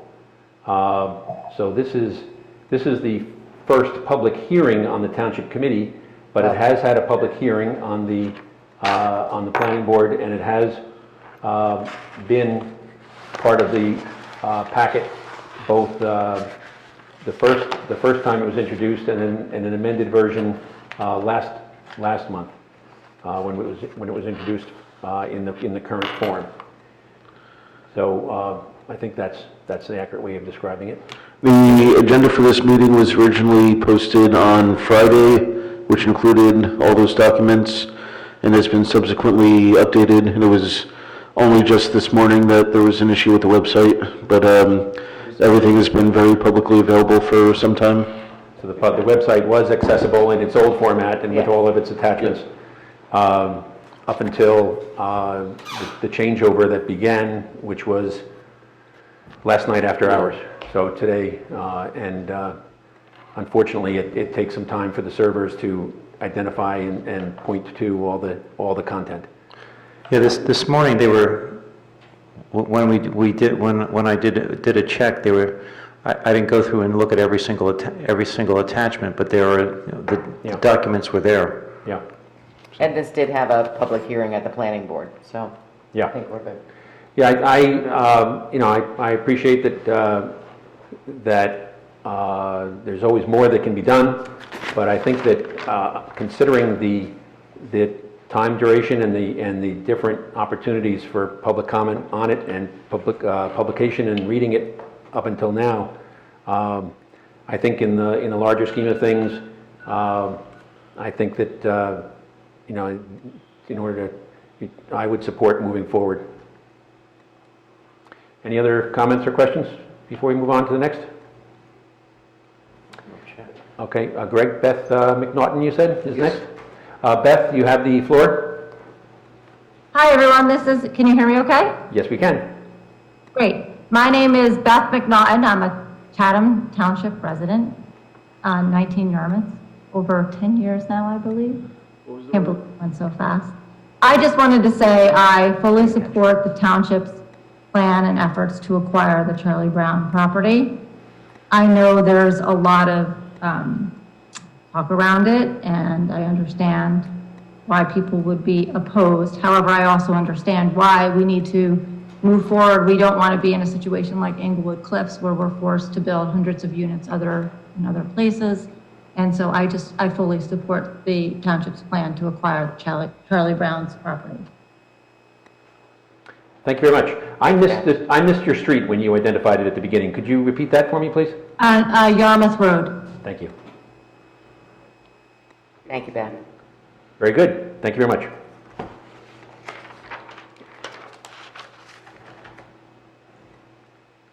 Okay, next up is screen name of Stacy Wilson. Hi, my name is Stacy Wilson. I'm a Chatham Township resident at 49 Woodmont Drive. And I just wanted to also share my support of the township's plan to acquire the Charlie Brown property through either a market rate purchase or eminent domain. We believe it's really important that the town meets its commitments, and we think that this is the best way to do so, and support going after that plan as is and not taking any chances as other towns have taken with litigation or alternative development ideas. Thank you. Thank you. Thank you, Stacy. Next, Greg. Next up is Genevieve Castellino. Genevieve, you have the floor. Thank you. This is Genevieve Castellino, Chatham Township resident. First of all, I just wanted to congratulate you on the new website. I think it's a fabulous website. A little hiccup in trying to get to it, but once you get to it, I love how it is laid out, and I love the fact that there's a lot of information on there that wasn't previously there on the previous website. So well done to everyone who was involved in that project. Mayor Kelly, I'm sorry I missed your earlier comments on the Englewood situation, but just one of the things that I was wondering about, where does Dixie-Dale fit in this conversation, with, worst case scenario, we end up with a situation like Englewood Cliffs. How does Dixie-Dale come into play should such a situation happen? Genevieve, if you ask any further questions that you have, and then we'll try to respond to them all together. No, that's it. That was the only question I had. Okay? I'm still trying to understand the Englewood and how it relates to our history of affordable housing. I'm still trying to put all those pieces together, but because I recall back in the day, Dixie-Dale had been rezoned. If I recall, it was 24 units and then it went up to 53. And I'm just wondering, what would happen? Would Dixie-Dale come into play? Would every other lot in the whole township come into play? Should we, in a worst-case scenario, end up in a situation like Englewood? Yes, that's it. Okay. A lot of hypotheticals there. Albert, do you want to go first and give the legal answer to that question and try to explain what might or might not happen? Yes, Mayor. Dixie-Dale and the skate park are considered an inclusionary development, meaning that there is a market rate component and an affordable housing component. Both the Dixie-Dale development and the skate park development have been approved by the planning board, and the developer is in the process of meeting the conditions that the planning board imposed for both developments. The Fair Share Housing Center sued the township at the beginning of this year. The Dixie-Dale and skate park approvals were granted toward the end of last year, and at the beginning of this year, Fair Share Housing sued to set aside those approvals. As part of this affordable housing settlement, that lawsuit will be dismissed with prejudice. And what is waiting for is, as you indicated before, Mayor, on September 24th of this year, Judge Gauss approved the July 23rd, 2020 amended settlement agreement. And it is now, there's an order pending before the judge to memorialize his oral opinion on the 24th. Once that order is signed, the suit by the Fair Share Housing Center to prevent further, set aside the approvals for Dixie-Dale will be dismissed with prejudice, so that places an end to that discussion. So essentially, that means that the planning board approvals and the construction that the planning board approved at both locations, Dixie-Dale and the skate park, will proceed.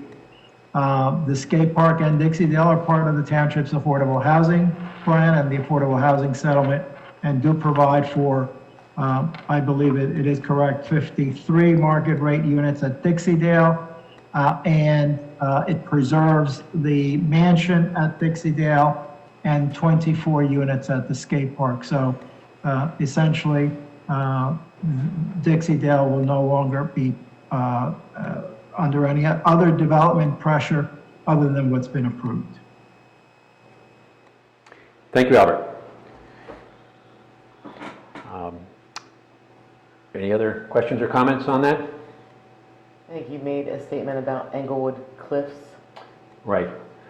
Once you get beyond what Albert described, I think that the experience at Englewood Cliffs and the experience in Chatham Township kind of diverge.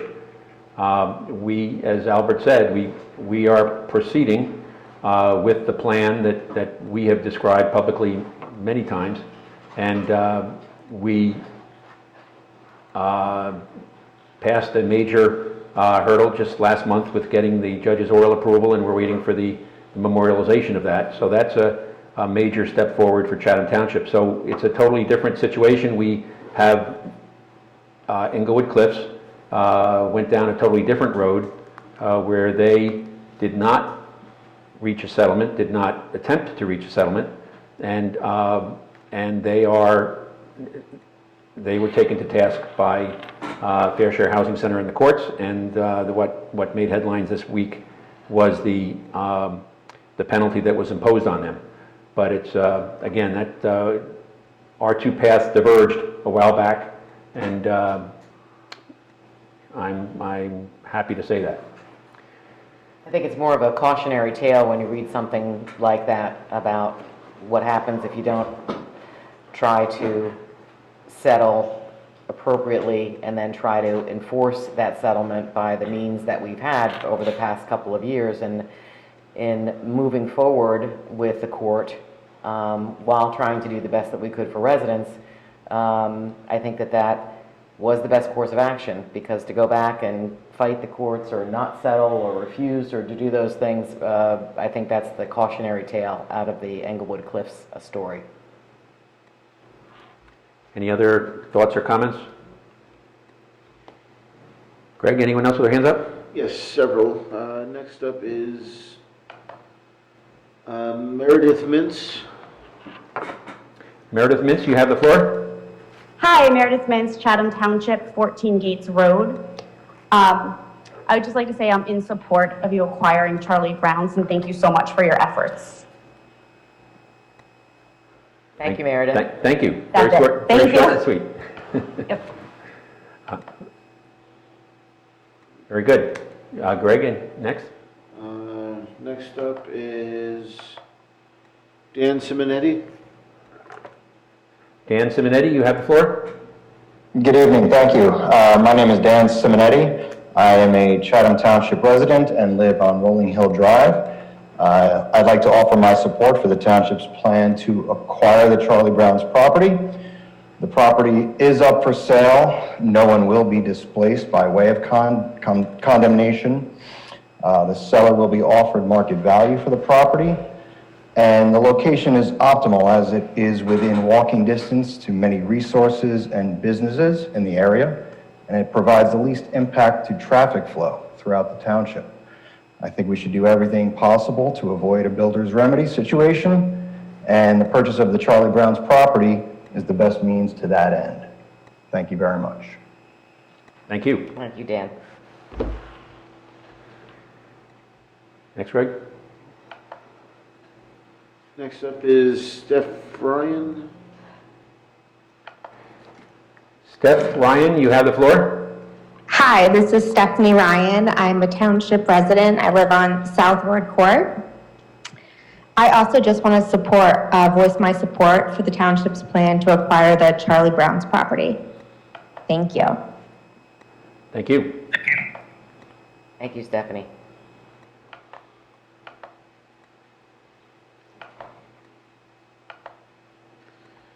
Okay, next up is Chris Tully. Chris Tully, you have the floor. Hi, thank you. My name is Chris Tully. I live on Robert Drive in Chatham Township. Not to be redundant, but I would also like to voice my support for the town's plan to purchase the Charlie Brown site. And then I guess I had one sort of theoretical question of clarification. I mean, I know there are, obviously multiple opinions about which site affordable housing should be done. I don't think anyone is trying to argue that. But one of my concerns, and I will, fully acknowledge that I was a Noe Pond member this year and had a wonderful summer when it was taken by shock, I think, like by many, by the announcement. And my concern is just sort of reading, the tea leaves, or with the sort of same developer, pursuing both sites. My concern of those who are opposing the site of Charlie Brown's, that if the town were to be unable to get Charlie Brown's and then Noe Pond is also on the same hands, my concern as a member, as a township member, township would be that we would lose a lot of flexibility in terms of dictating our future. And I don't know if Mayor Kelly, if you could comment on that, or the committee's thoughts on that, but I just want to thank everyone for the work they're doing, and appreciate all the efforts. Thank you very much. Thank you. I commented earlier that we have extended an invitation to the Silverman Group to come to a township committee meeting and present their plans for both of the properties. We have the same questions that you just described, Chris. However, at the moment, the way our attorney, Albert Cruz, just explained is that we do have the judge's ruling from September 24th that found our plan to be fair and reasonable, and we plan to move forward on that plan as the preferred solution for Chatham Township's affordable housing obligation. So while we would like to see the Silverman thoughts and plans, at this point we don't know them, but we do know our plan, and it is our intent to proceed with that. Any other thoughts or comments on that? Greg, any other hands up? Yes, several. Next up is Sally Simon-Fay. Sally Simon-Fay, you have the floor. Well, hi everybody, it's Sally Simon-Fay. I'm at 118 Westminster Road in the Township. And I have lived in Chatham for the last 45 years, so I feel as though I'm an old timer, even though I'd still like to think I look rather young. But really I'm here again to support all of your efforts to acquire Charlie Brown's property. And as I thank you for all your effort with this, I'd also like to very much beg you to help us save Noe Pond. Now, when I was a child growing up in Chatham in the 1970s, if you talk to the old timers, and by the old timers I'm talking about the men who sort of hung out on Main Street drinking coffee, smoking cigarettes, they were the ones who were living in Chatham during World War I and World War II. And they would tell these stories about Noe Pond and how it was the only place where you could get ice in the summer, and how they'd go cow tipping because Noe used to be a dairy and it had the best ice cream in the entire world. And I thought it was so interesting because they also told me that so many Chatham residents had such fond memories of Noe Pond that post-World War I and World War II, many Chatham residents who died in the war had their ashes scattered over the Noe Pond property. And I thought that was just so telling and so beautiful when I thought about the iconic history of Chatham. So as we're talking about things that we're losing in Chatham and things that we're, possibly gaining in Chatham, I really hope that all of you can help the community and help us try to figure out a way to protect this beautiful, beautiful property. And I do think that losing Noe Pond really does sully our beautiful town. And anything that we can do to help you, we would certainly do so. So thank you very much. Thank you.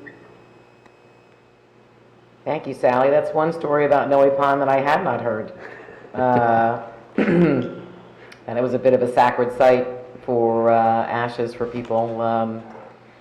That's where they wanted their remembrance to be. And I can just say generally that it is tremendously disappointing that an historic site in Chatham Township is being considered for development. It was a surprise. I wish that we had had the opportunity to discuss the use of the property, but that didn't happen. And as Mike said, what we're going to do is proceed with the plan to make the Charlie Brown site work, and that's what we're going to do. And certainly we will keep those kinds of thoughts that you just expressed, Sally, in mind when we do get a chance to talk to the Silverman Group people, and it's a concern of all of ours. Greg? Next up is Dan Lynn. Dan Lynn, you have the floor. Thanks so much. Dan Lynn, Congress Terrace.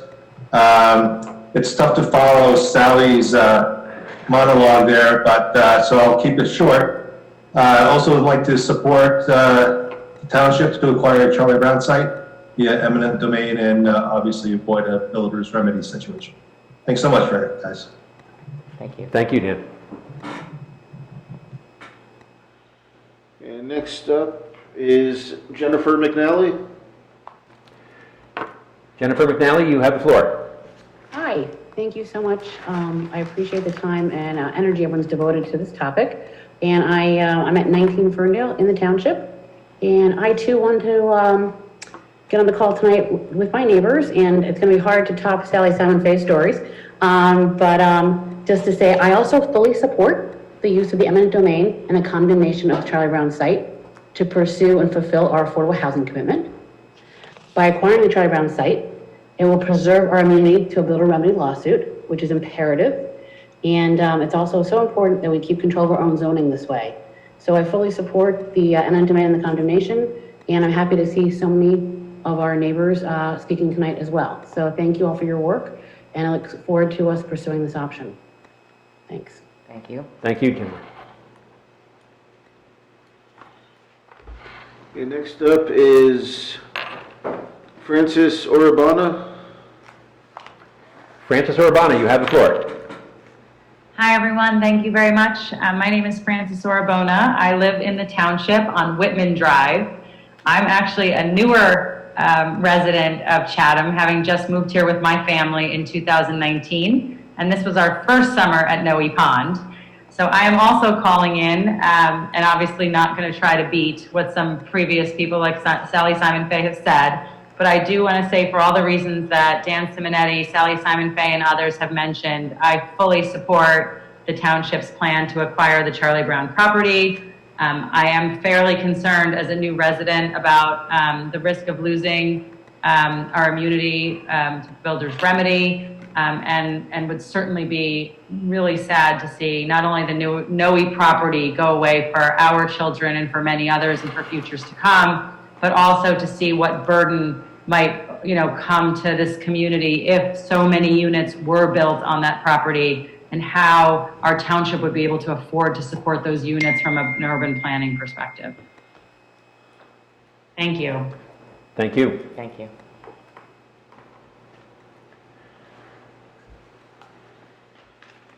Okay, next up is Dave and Lauren Carlson. Very good. Dave and/or Lauren Carlson. Hi, this is Lauren Carlson. I'm on Hampton Road in Chatham Township. I just want to voice our support for the affordable housing development on the Charlie Brown's property. The bottom line is the property will be developed regardless of by whom. So we think it's in the best interest of our township and the surrounding communities to have that developed by the control of our township and not by a market value developer. And I just want to say that I appreciate everything the community is doing to ensure that this occurs within the required time, whether or not it's by eminent domain or not. Thank you. Thank you, Lauren.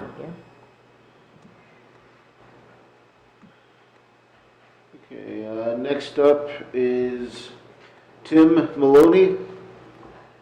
Tim Maloney, you have the floor. Hi, good evening.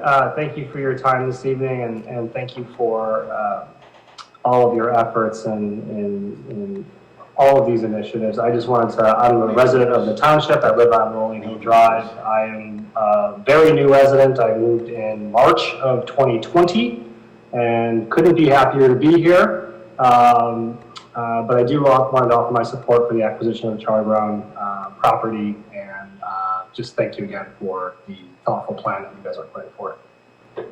Thank you, Tim. But could you give the street that you live on, just so we have it for the fun? I live on Rolling Hill Drive. Rolling Hill. Thank you very much.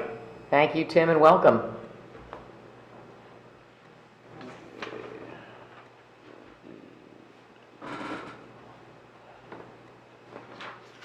Next up is Sharon Roche. Sharon Roche, you have the floor.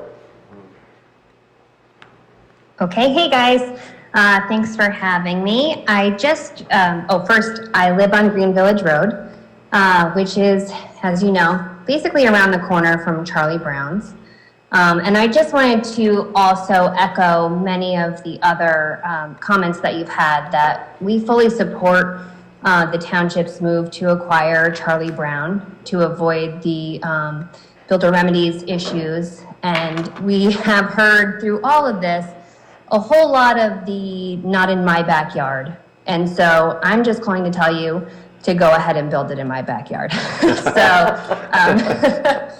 Hopefully you guys can get this done and we can meet our requirements so that we don't have to deal with over expansion in this side of town that has so many beautiful nature areas. So that's all. Thank you so much. Thank you, Sharon. Thank you, Sharon. Okay, next up is Lauren Peterson. Lauren Peterson, you have the floor.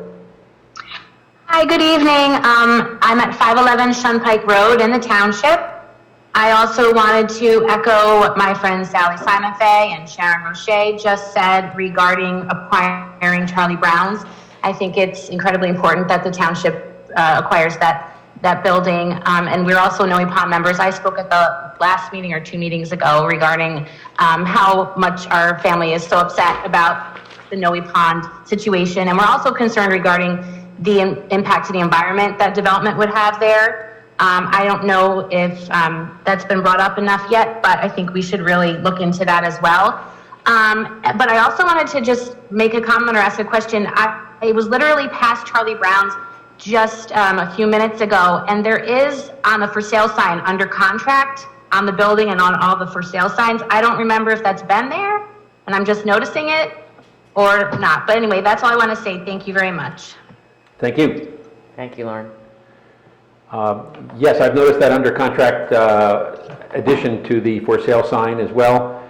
We do know from comments made by the lawyers at the court hearing on September 17th and the 24th that the Silverman Group is a contingent contract purchaser on the property.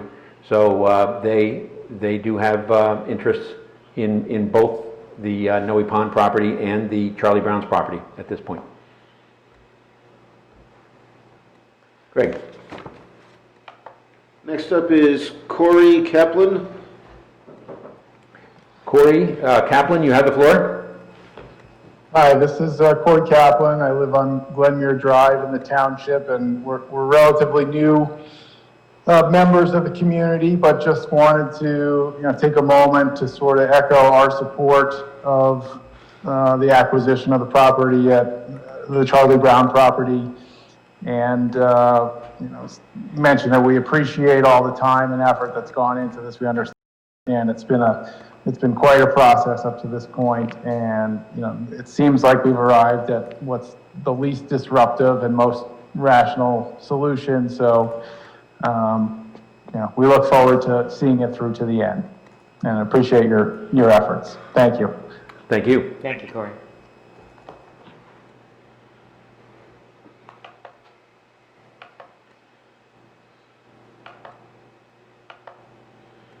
Okay, next up is Sally Allen. Sally Allen, you have the floor. Hi there.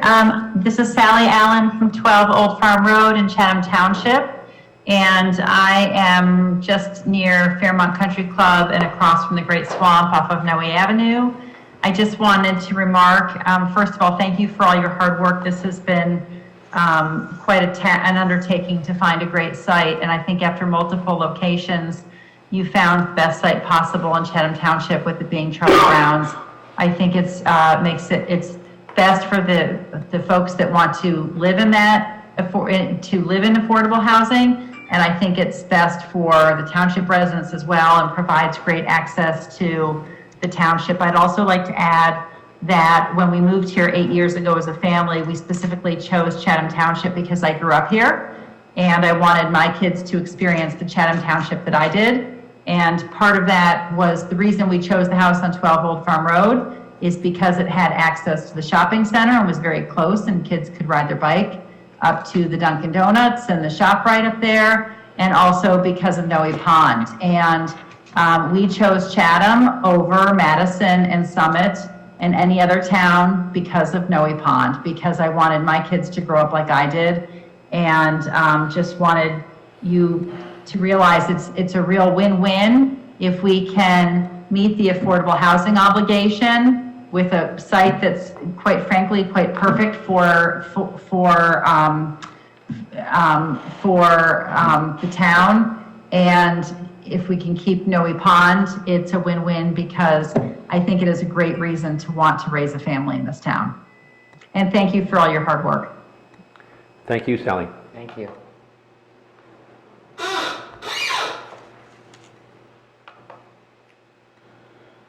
Next up is Amy Ewing. Amy Ewing, you have the floor. Yeah, hi, it's Sean and Amy Ewing on Southern Boulevard. We are township residents for the past 6 years. We strongly support the plan to acquire Charlie Brown's to create the affordable housing units and fulfill the obligation. We think it's reasonable and understand the use of eminent domain if necessary. We also encourage everybody to think about the damage that could be inflicted if no is developed, including the number of units, the pollution, the traffic, and just altogether hemorrhaging the Southern Boulevard that we're already seeing today. Charlie Brown's is a very appropriate spot. We also encourage you not to be bullied by outside interests and developers. Thank you. Thank you, Sean.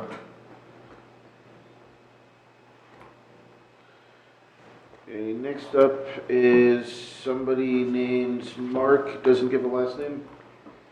Mark, you have the floor, and if you could give your last name and spell it, please, for the record. I'm going to assume that that's me, Mark Hamilton, 132 Highland Avenue. Can you hear me? Yes, we can. Yeah, well, thanks for pointing that out. I didn't know my last name didn't appear, so I'll see what I can do to rectify that.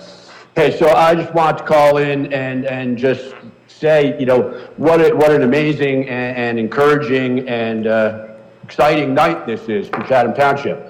I mean, for those of us who have been involved and those of us who have been attending the meetings, and obviously the committee members have been attending the meetings, you know, let's compare what's happening right now and what we're hearing right now to what the reaction was from our fellow residents when the sites on Myersville Road and River Road were being pushed. And everybody came out and vociferously were opposed to that plan. Those were poor plans, and thankfully they were ultimately abandoned. And it appears that the committee has, you know, taken guidance from the voice of the people and focused in on a site that is clearly appropriate, clearly the most appropriate site in Chatham Township and the proper place for affordable housing. So I want to join in with everybody in our unified feeling that as opposed to sites far out distant into the township with no walking access to anything and that would impact single family residents, the committee has been steered to an appropriate location, and I would hope, as I think all of our residents would, that the committee will act judiciously in completing this deal. As Mayor Kayla said, I think condemnation and eminent domain is a last case scenario and something that hopefully we can avoid, and I hope that you will be able to avoid, because I generally do not like the idea of the government taking private property, but I understand that this is something that has to be done possibly. But I would like to just ask two specific questions, and then I'll hang up and you can respond. One would be, there seems to be a lot of misinformation floating about that condemning or otherwise acquiring the Charlie Brown's property somehow has a relationship directly with like it means that Noe Pond would be preserved. Now, I'm all in favor of the preservation of Noe Pond by any means that can reasonably be developed, but I just don't want people to understand that those two things are not exactly linked together, or correct me if I'm wrong. And the second question would be a specific question for Mr. Cruz, which would be a clarification, hopefully. Did I understand correctly that it was said that Judge Gauss is going to formally approve the previously tentatively approved settlement agreement and dismiss the fair share housing litigation with prejudice, extinguish fair share housing's claims with regard to the Dixie-Dale site and skate park based on the representation that we plan to try and acquire Charlie Brown's? I think that I may be mishearing that, but it would seem to me that, you know, with active litigation now having been brought by the Kronos Group and fierce opposition that we're certainly going to meet with the Charlie Brown site, that it would be unlikely that the judge would extinguish the rights of a litigant like fair share housing based solely on the representation that we were going to try and do this. And because what happens if we end up not being successful or we lose the condemnation action? So with that, congratulations again on making the right call for now on Charlie Brown's, and I look forward to hearing your answers. Thank you, Mark. Thanks, Albert? Mark. I just wanted to address his initial comment. Thanks, Mark. It was a difficult road to hoe, as you know, as you have been along the ride with this. But at all times, the committee was always looking for what we started looking for back in July of 2019 when the settlement, the first date to hit was July of 2019. And we continued, we did some site visits down in that area, and that was always kind of our goal to get to if we could find somebody who was willing to sell. And luckily, we continue to be nimble enough to maintain our good standing with the court, but also continue to always look for that better site. So appreciate your congratulations on that. And with regards to the tie-in to Noe Pond, it was revealed in the last court hearing that Silverman Group is looking at both Noe Pond and, or I should say, going under contract as a contract purchaser of Noe Pond and of Charlie Brown's. Now, we can't speculate as to what that means. We don't know what the Silverman Group means to do with both properties. There is the potential for a large-scale development between the two properties, and certainly, looking at our affordable housing complement as part of that. That is why we've invited the Silverman Group, I think twice now, to come to the township and talk about what they're going to be doing or what they're asking to do with both sites. And it's very concerning. So we're hopeful that they'll take us up on our proposal and our request to come in and talk about what they're interested in doing. And that we hope that residents stay vigilant on all of the developments that come to the fore. So Albert, I'll let you answer the question about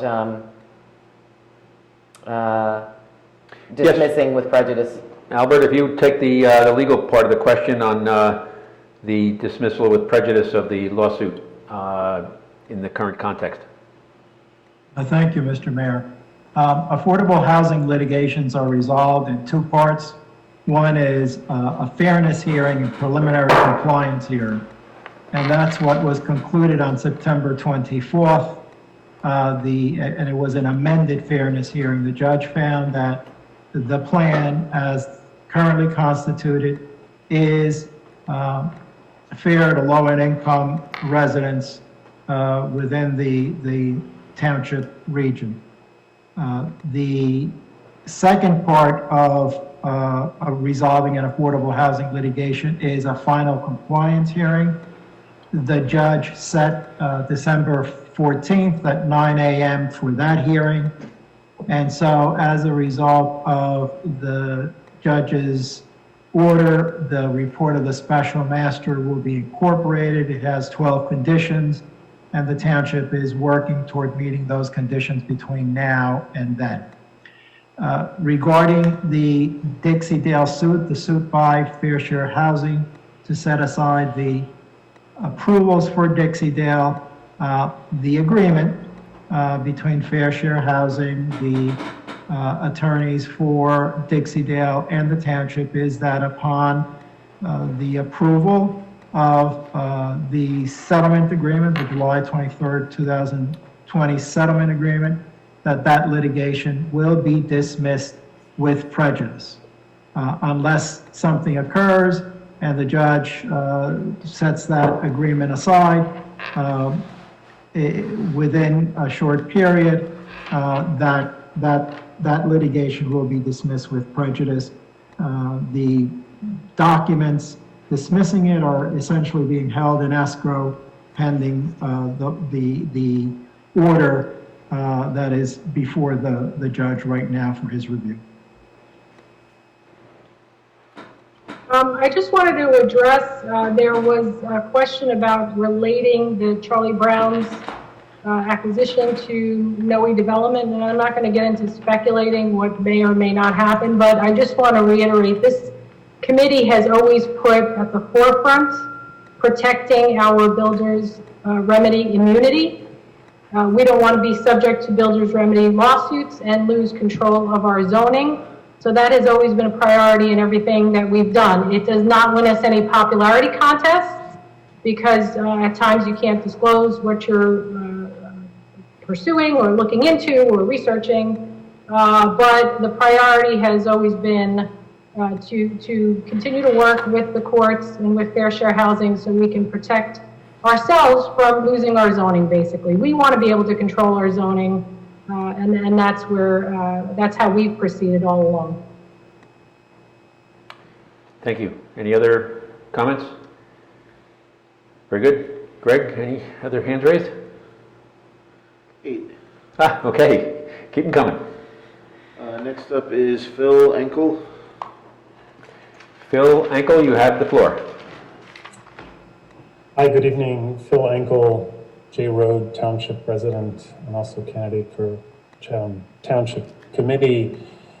First off, want to take a step away from perhaps from the affordable housing topic and just really commend the township.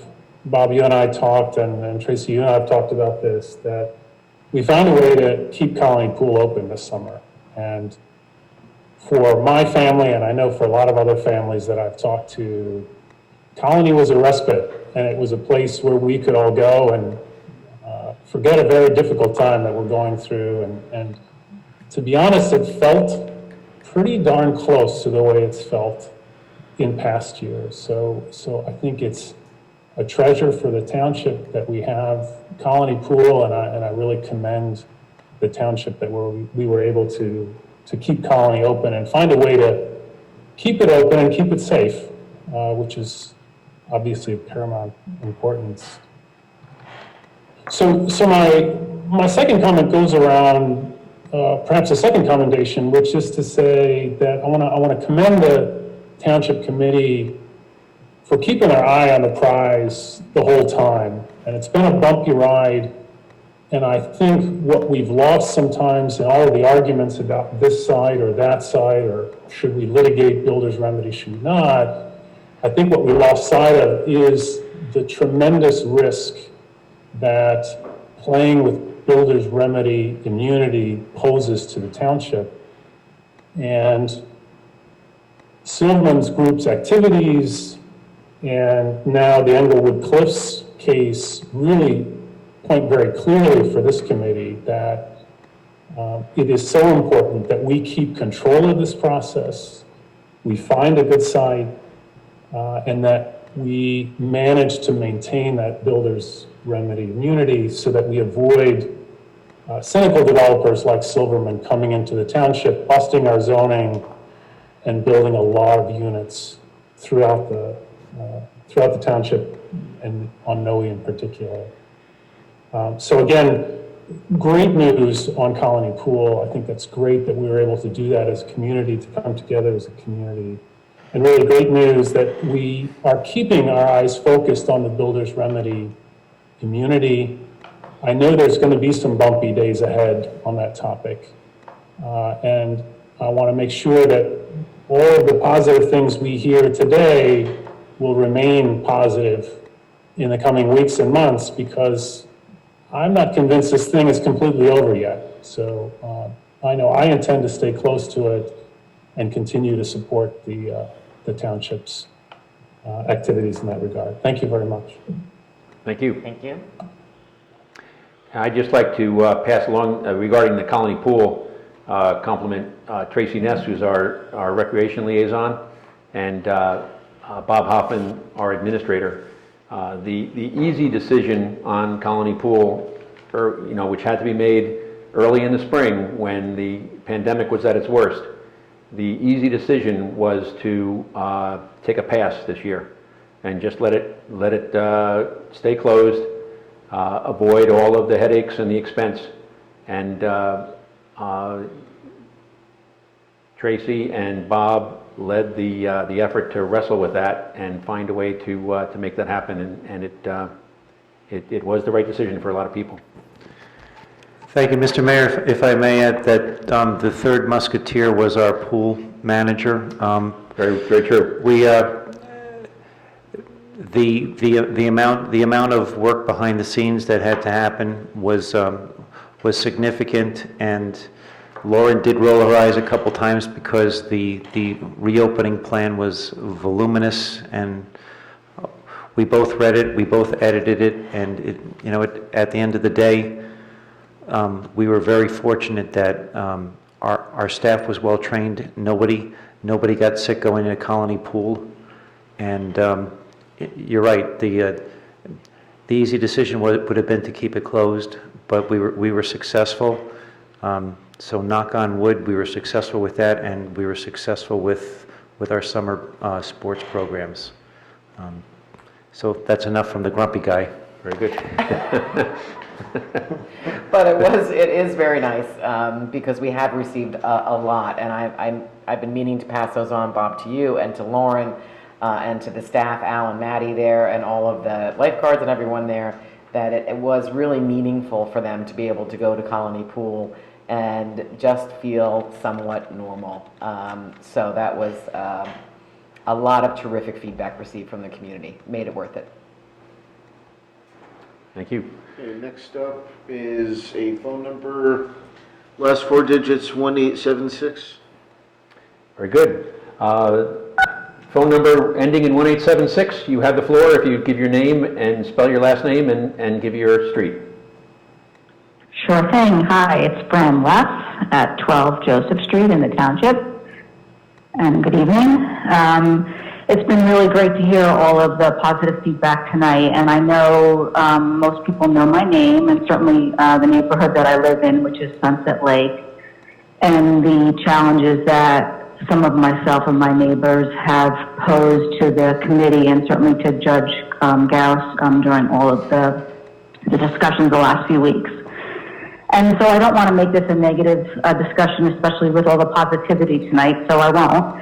But I just want to make sure that those that are in the Noe Pond area and all the neighborhoods surrounding it really truly understand the challenges and the questions that the neighborhood surrounding Sunset Lake has. First, many of you may not even know that there's a lake here behind you. We're right behind Fairmount. My house was built in 1926. And our lake has been here for over 95 years. And amazingly enough, today is Dot Morehouse's 90th birthday. She is one of the original people that are in our neighborhood and one of the original houses that are still left. And, you know, we had a phenomenal celebration today, social distancing for Dot all day. And we have been blessed, and certainly I have the last 17 years, to hear her stories about Chatham and specifically about our neighborhood. And I was over there earlier tonight, and her last comment to me as I was walking out the door was, you know, people want to move me to an assisted living, they want me to move somewhere else, but I just want to pass in my home one day because this is the most amazing neighborhood that there could possibly be in Chatham. So I really am asking for everybody in the Noe Pond area to really come out and support the Sunset Lake area and our neighborhood too, with some of the battles that we know are going to happen from an environmental impact perspective in our neighborhood. And you've all been very, very vocal tonight, and I really will ask you to come support us as well in a positive way.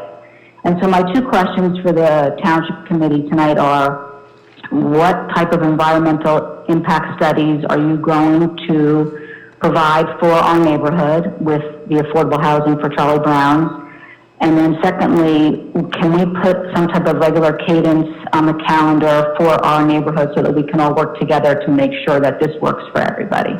Thank you for your time. Thank you, Fran.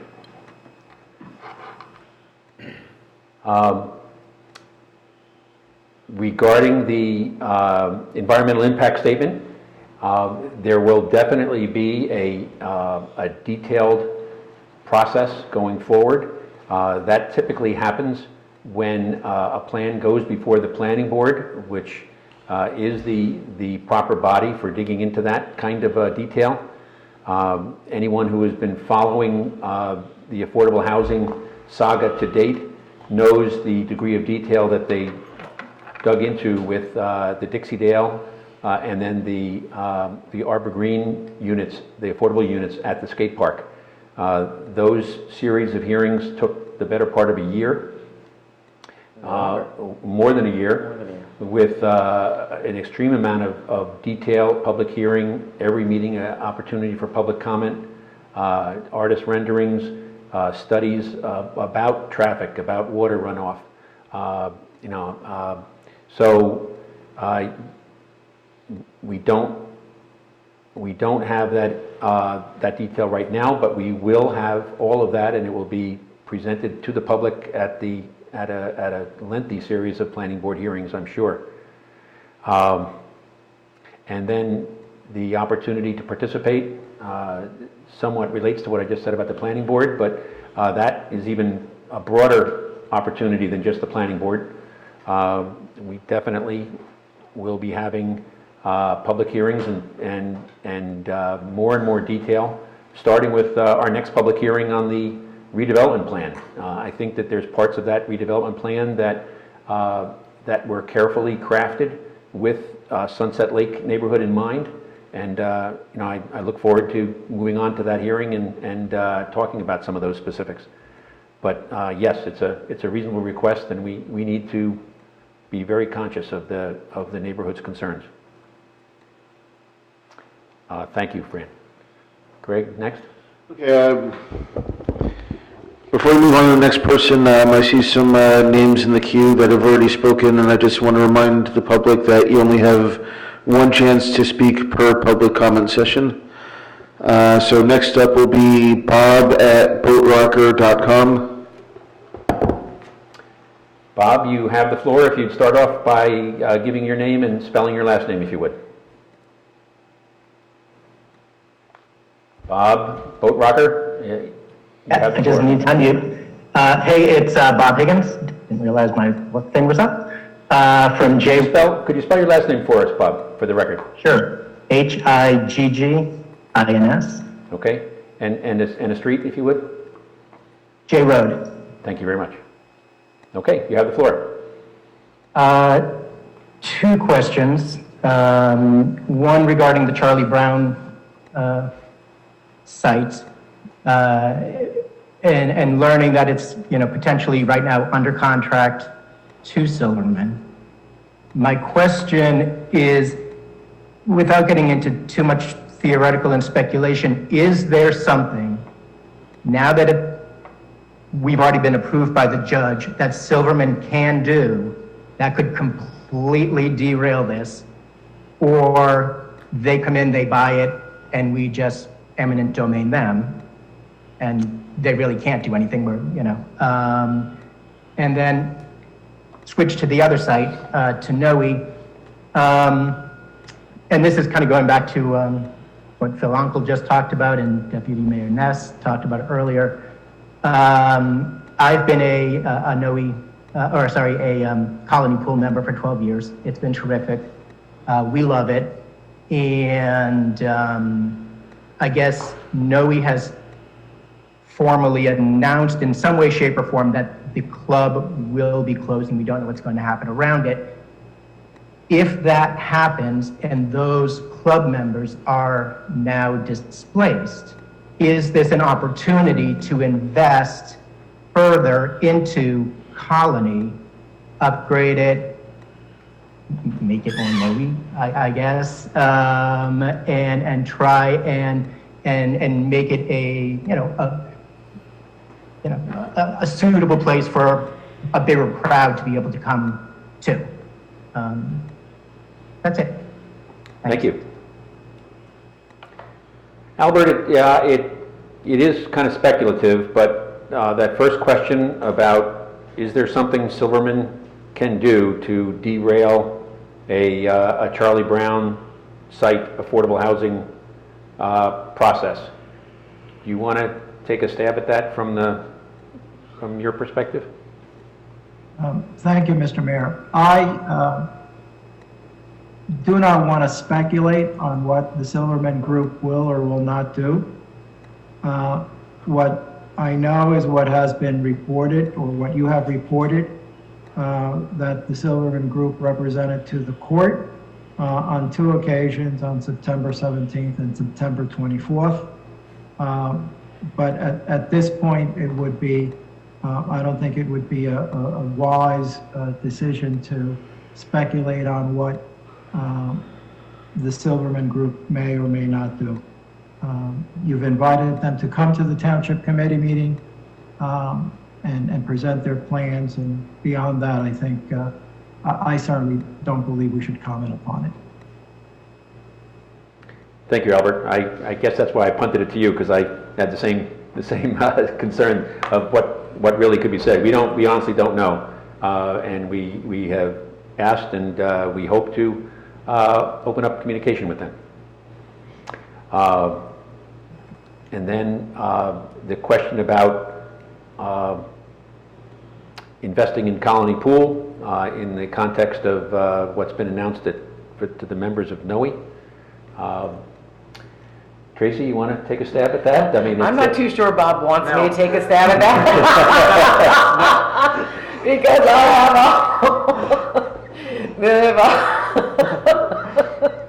I have a whole list of things that I'm looking to do for Colony Pool. So, yeah, I'm not too sure Bob wants me to go there right now. But yes, Bob, not you, Bob. Well, not you, Bob. You, Bob. So you mean Bob H. Bob H. I can't even do that because it's the same name. Can we move by Mr. Huffman to Mr. Higgins? All right, Mr. Hoffman is not happy, and Mr. Higgins, I'll try to answer your question as kindly as I can without giving Bob Hoffman a heart attack. But yes, well, the number one thing that I want to say is that we certainly don't want to see Noe Pond go away. It is an historic treasure. It's a pre-revolutionary pond, and it has a lot of meaning to a lot of people in the township. So we certainly don't want to see that go away. To the effect that they've already communicated to their members that they're going to be ceasing operations, or possibly maintaining, given that the contract is contingent, and I'm sure there's just going to be a lot of time that has to happen for Silverman Group to vet the property, and just kind of based on what happened when we're 5 years in on Dixie Dale, that's a lot of time, so they could possibly continue. But given if there is an intent to close down, that there is certainly an opportunity to market Colony, to maybe even bring back, oh, Bob's looking at me right now, paddle that we had there previously, if those paddle courts are going to go unused. So let's just say we're working on it. Sounds good. Thank you, Bob. Next up is Peter Flynn. Very good. Peter Flynn, you have the floor. Thank you. Peter Flynn, Williams Road, Chatham Township. I just want to join the chorus emphasizing, I think it's really a great idea to move forward with the Charlie Brown's acquisition for all the reasons stated. And it's not about affordable housing. To me, it's more about adding density and where it makes most sense to do so. It's clearly there. The second piece, a lot of folks have talked, and we've been in town for 12 years, and the township for 7 or 8. And the Noe Pond is a great part of our family, and we've really enjoyed being there. And we've been happy customers. We're not members. It's a private company. It's owned by people, and they have every right to sell it. And so we respect that may happen. I guess my comment would be recognizing that these two conversations are separate, right? What you're trying to do, and I admire, is resolve this affordable housing issue, and I think you're on a good path to do so. I would just suggest that I think the Township Committee should have more ambition about open space preservation as respects Noe Pond. I think that Colony Pool is another fantastic property. They're both great amenities for Township residents, but as a father and a coach and going to sports in other towns and going to parks in Basking Ridge and in Florham Park last week and other places, there's just so little open space in Chatham. And to the degree that Noe Pond is a treasure of land, regardless of what its usage is, I think it should be the committee's real ambition. I know you've got to keep your eye on the ball with affordable housing. Another ambition ought to be to figure out how to preserve that land and whatever its use may be. If it becomes the town pool, that's great.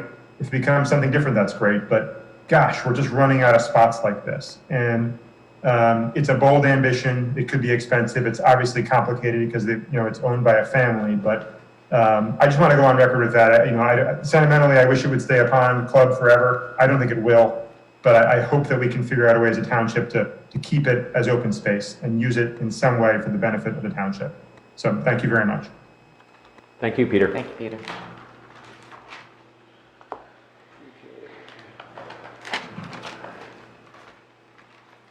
Next up is Rachel Wells.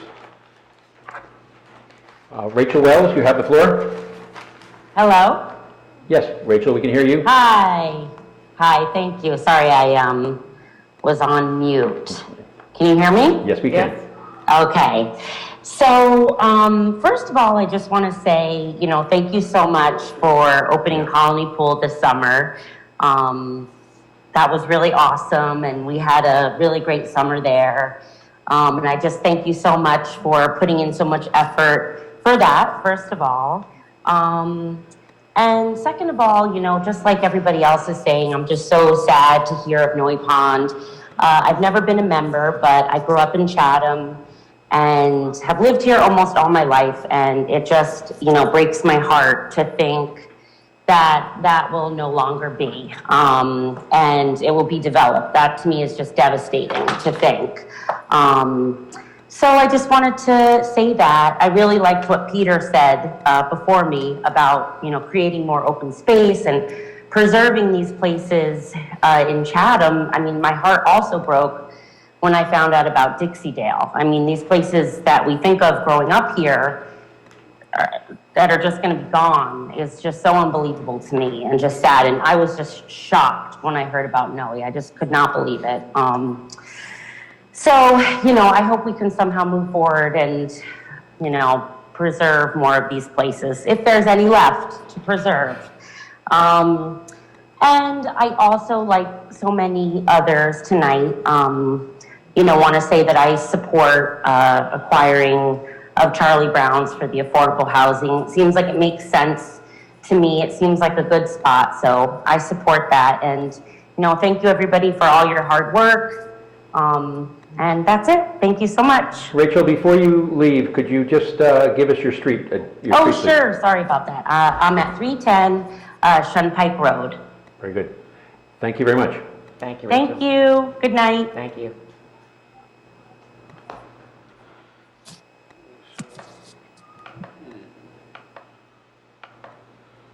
Next up is Rich Ryan.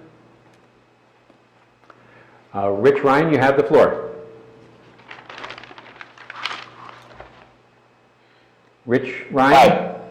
Yes, can you hear me okay? Yes, we can. All right, thank you very much. Just a few comments and then one question. The comments are a little bit related to the question, so let me go ahead and state the question now so I don't forget it. But the question is that at the fairness hearing, if I recall, there is roughly a deadline of year end. And I forget the specifics of the language, but it was something to the gist of a deadline of year end for the township to show, meaningful or significant progress on the acquisition of the Charlie Brown site. Now, so I would love just to get a clarification on what exactly is your expectation that needs to be accomplished by year end, because I think the reality of the situation, unfortunately, is that if there is, it sounds like there will certainly be a fight from potentially the Silverman Group and from Kronos related to any attempts by the township to acquire the property through condemnation or something similar. So I would imagine that could drag out for quite some time. So, my question is, how would that play into how Judge Gauss, how Fair Share Housing sort of views the township's compliance with everything. So that's one question, but before I leave you to that, just a few comments. One, to Mrs. Leff, who spoke on behalf of the residents of Sunset Lake earlier. I just wanted to say that I personally, and sorry, again, I'm Rich Ryan, I'm on Rolling Hill Drive in Chatham Township. So right around the corner from Noe, but I know most of my neighbors also view that the Hickory Square area is also right in our backyard. So, you know, you feel that the Charlie Brown's property is right in our backyard as well. But I would just hope, to address Mrs. Leff, that any development, whether it's a municipally sponsored project or a developer-led project, would absolutely, and I know my neighbors would agree, we would absolutely expect, a full environmental impact study on that, and would not, be in support of anything that went against, good environmental planning with regards to that site. But that being said, I just would echo everyone's comments tonight about, I think that's a great site for a lot of ways. I personally don't love the idea of, acquiring private property, or of any governmental entity for that matter, acquiring private property through condemnation or something similar. I do think that there are, some very exceptional circumstances where it can make a lot of sense. I happen to think that this one does make a lot of sense. So I would support the township's efforts to do that. One other comment I just wanted to make was that in regards to a comment earlier about, or a question about whether there's really a linkage between the Charlie Brown site and the Noe site, I think it would be naive to think that there's not a linkage, in that if the this is purely my own speculation, but to the extent that the acquisition of the Charlie Brown's property, is unsuccessful for some reason, and the same developer is owning, both plots of land, that certainly gives them an opportunity to try to force the township's hand, through a builder's remedy lawsuit. If they already own the other land, I can see why, the courts might find that to be an attractive solution through a builder's remedy lawsuit. So I think that, if the township is successful, it certainly, helps the township, maintain control of the zoning for Noe. So I think it's, again, naive to think that they're not linked, but I also fully recognize that the Barton family, who owns the Noe Pond property, it's private property, they absolutely have the right to sell it. But I would, if, worse comes to worse, if that property is sold, I would love for the township to be able to, continue to maintain control of the zoning process. But I do agree that while I think the two are definitely inextricably linked, that you can't simply say that, should the township be successful in acquiring Charlie Brown's, Noe is saved. Again, the property can be sold, but, worse comes to worse. If there is development there, want the township to be able to control the zoning on it and have it be done in the most responsible manner possible. That's all. Thank you, Rich. So Rich started off with a question. Albert, if I could ask you to help us out with it, on what exactly that year-end deadline translates to in terms of meaningful progress regarding the Charlie Brown site. A similar question was raised to Judge Gauss on September 24th, and I'm not sure if it was Mr. Lime that raised it, but a very similar question. The settlement agreement does contemplate the property not being acquired by the final fairness hearing, that's the final compliance hearing that's been scheduled for December 14th. The settlement agreement does require the township to move expeditiously. That was the word quoted by the Fair Share Housing attorney from the settlement agreement. So the township's efforts to acquire Charlie Brown property must be expeditious. Under the rules for a final compliance hearing, a municipality can get an order granting a conditional final compliance. So it is conceivable that the town would get an order by the end of this year, even if it hasn't acquired the Charlie Brown's property, conditioned upon that order, or that relief being conditioned upon the township obtaining that property.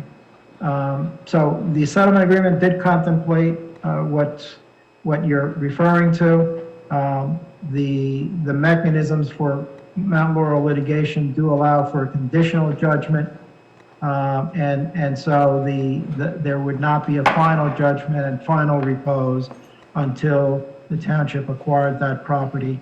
The settlement agreement also requires that the township keep fair share housing, the special master, and Judge Gauss apprised of the status of this matter. So it's, I hope that answers your question in more detail than you wanted to hear. But it was addressed by Judge Gauss, and Judge Gauss asked those questions during the September 24th hearing. Thank you, Mr. Mayor. Thank you, Albert. Albert, the other question that was kind of laced in there was regarding the condemnation process. Are you comfortable kind of outlining the condemnation process for the residents? Because we have a lot of new people on the line. Yes. Condemnation is divided into two parts. Establishing the fair market value of the property, and then that's the second part. And the first part is whether or not the municipality has the authority to condemn the property.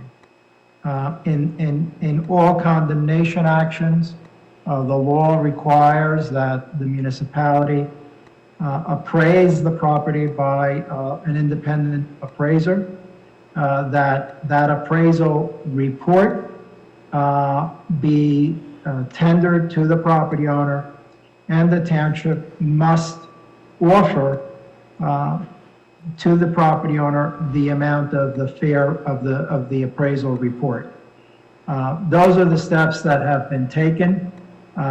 Once that is done, the law also requires that the parties engage in good faith negotiations, and that is what an attempt is being made to have those negotiations. So the process is that the township has the property appraised. The township must offer that appraised value to the property owner. The township has done that, and now we're waiting to go into the next phase of good faith negotiations to see if the parties can agree on a fair market value of the property and for the township to purchase the property voluntarily or acquire it voluntarily. If those negotiations fail, then the township does have the ability to proceed forward to condemnation. And then the first issue that the judge will address is whether or not the municipality properly exercise its power of condemnation. And then later on in the second phase, condemnation commissioners or a judge or a jury will determine the fair market value after a trial. So just to clarify, control of the asset takes place at the end of the first phase? Well, no, the municipality has the ability to take the property by depositing the appraised value of the property in court, filing a declaration of taking, and a lis pendens. And at that point, once the deposit is made into court, once the declaration of taking is filed or recorded and the lis pendens is recorded, then the township owns the property, has title to it. It does not own, at this point, there has been no condemnation. The township does not own the property. It is at the beginning stages of the acquiring process. But in answer to your question, yes, at some point the municipality can deposit the entire appraised value into court and can, in essence, file a declaration of taking, transferring title to the property. I also just wanted to add to that in saying that it was not our intent when we began discussions with the owners of Charlie Brown's a while ago to end up with condemnation. It was our intent to amicably purchase it. And there were a series of conversations, and a series of events that happened that led us to believe that that's what we were doing. Ms. Ness, if I can ask you to not go into that detail, really is what's occurred before is really not relevant going forward. We are at the process where the town has made an offer and we're waiting to proceed forward. Will do. Thank you. Thank you, Albert. Greg, any more hands? Down to our last four, hopefully. Very good. Phone number ending in 7778. I'll repeat that. Phone number ending in 7778. You have the floor. If you'd start off with your name and spell your last name and give your street. Again, phone number ending in 7778. Are you on mute, 7778? Yes, they are. You want to take yourself off mute?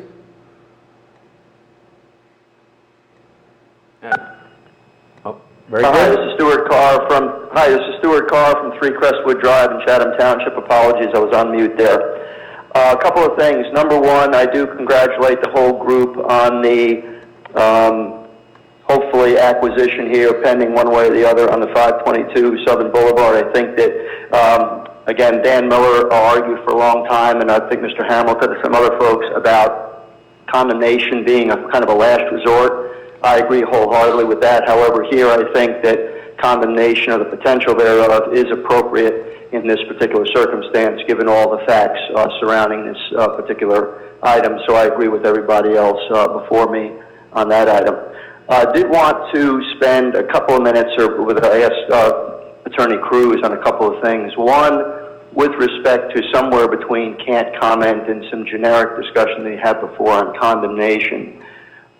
We just went through the discussion where the town, if it had to, could actually take the property through the list pendants, et cetera. What kinds of general roadblocks would there be a recourse with somebody else have to stop that process? It seems like once it gets into the condemnation process, that it's really a fight over price as opposed to whether you can actually be in the condemnation mode in the first place. Is there anything generically you can speak to as to how we may run into a logjam or some kind of a roadblock with respect to actually being able to, if we needed, to implement the condemnation / process? Stuart, I'm going to kind of derail that question. I think it's unfair to ask us to suggest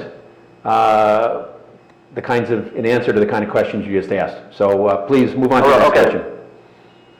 Okay.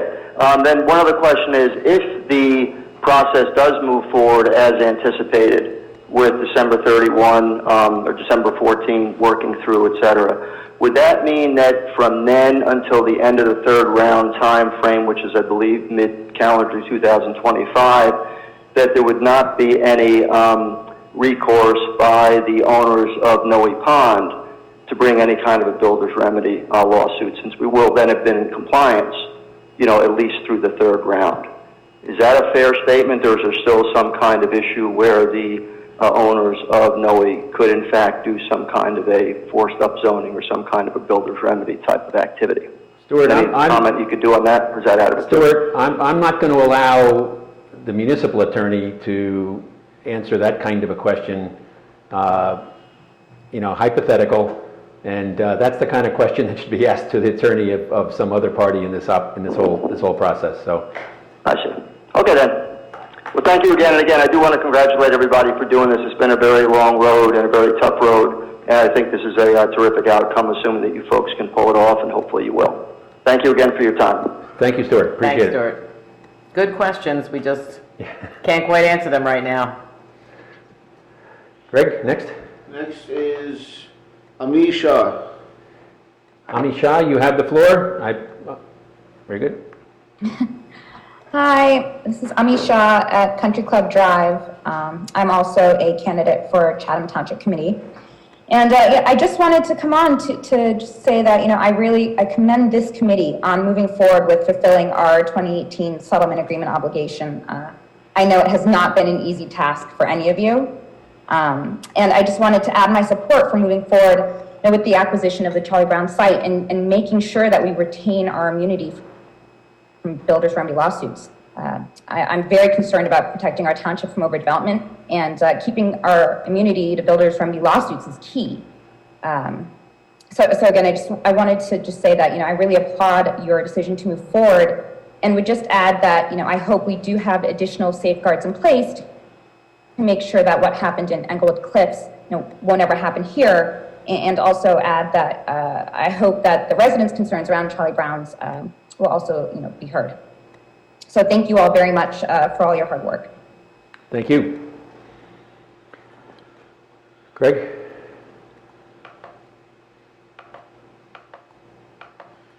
Next up is Emily Conlon. Emily Conlon, you have the floor. Hi, I'm Emily Conlon, and I live on Chatham Street. I'm here with my parents, and we just wanted to echo the support for the acquisition of the Charlie Brown's property. My mom grew up going to Noe Pond, and my brother and I were lucky enough to do the same. And my brother and I also recently worked there for many years. And overall, it's just such a great place, and we would all be happy to support any effort to keep the club around. Thank you. Thank you. Thank you, Emily. Okay, next up is I accidentally hit the wrong one. Next up is Beth Loggins. Hope I pronounced that right. Beth Loggins, you have the floor. And Yeah, it's Loggins, kind of like Kenny Loggins, Danger Zone. Very good. We live on Dale Drive in Chatham Township, and I just also want to state our support for the acquisition of the Charlie Brown's property for the affordable housing units. Thank you so much. Well, thank you for hanging on this long to say that. We appreciate it. Have a good evening. Good night. And we do not have any new hands. The only person with a hand up already spoke, and since we don't let more than one bite of the apple, we'll move on. Okay. Yes, to be consistent, we really need to limit it to 1 5-minute period per person. We will have a public comment session at the end of the meeting for all topics. And our next item on the agenda is a public hearing on the particular topic of the redevelopment plan for the 522 Southern Boulevard. So seeing no one else new with their hands up, we're going to close this portion of the public session. Boy, that was a marathon. That was. Were we on 2 hours? That was. But so we'll move on, and the next item on the agenda is the public hearing and final adoption of ordinance 2020-17. Greg, why don't you read the title first, and then we'll ask Albert to give an explanation.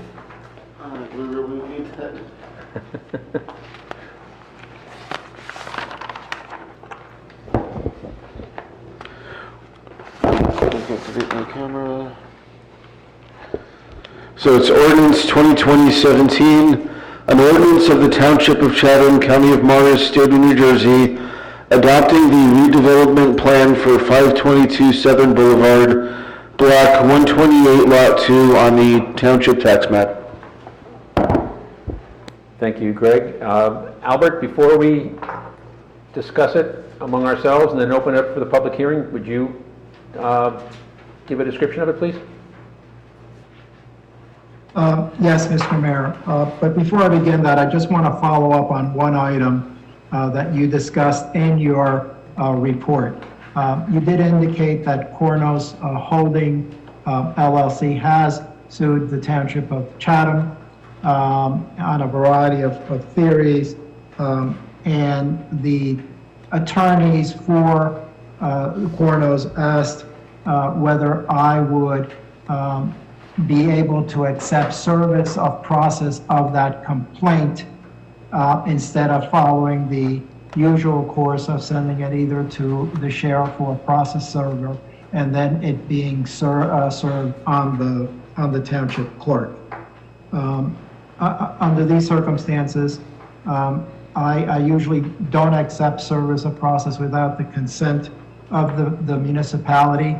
And so what I am asking for is your permission to accept service on behalf of the Township of Chatham and not have the summons and complaint served through the normal process on the township clerk.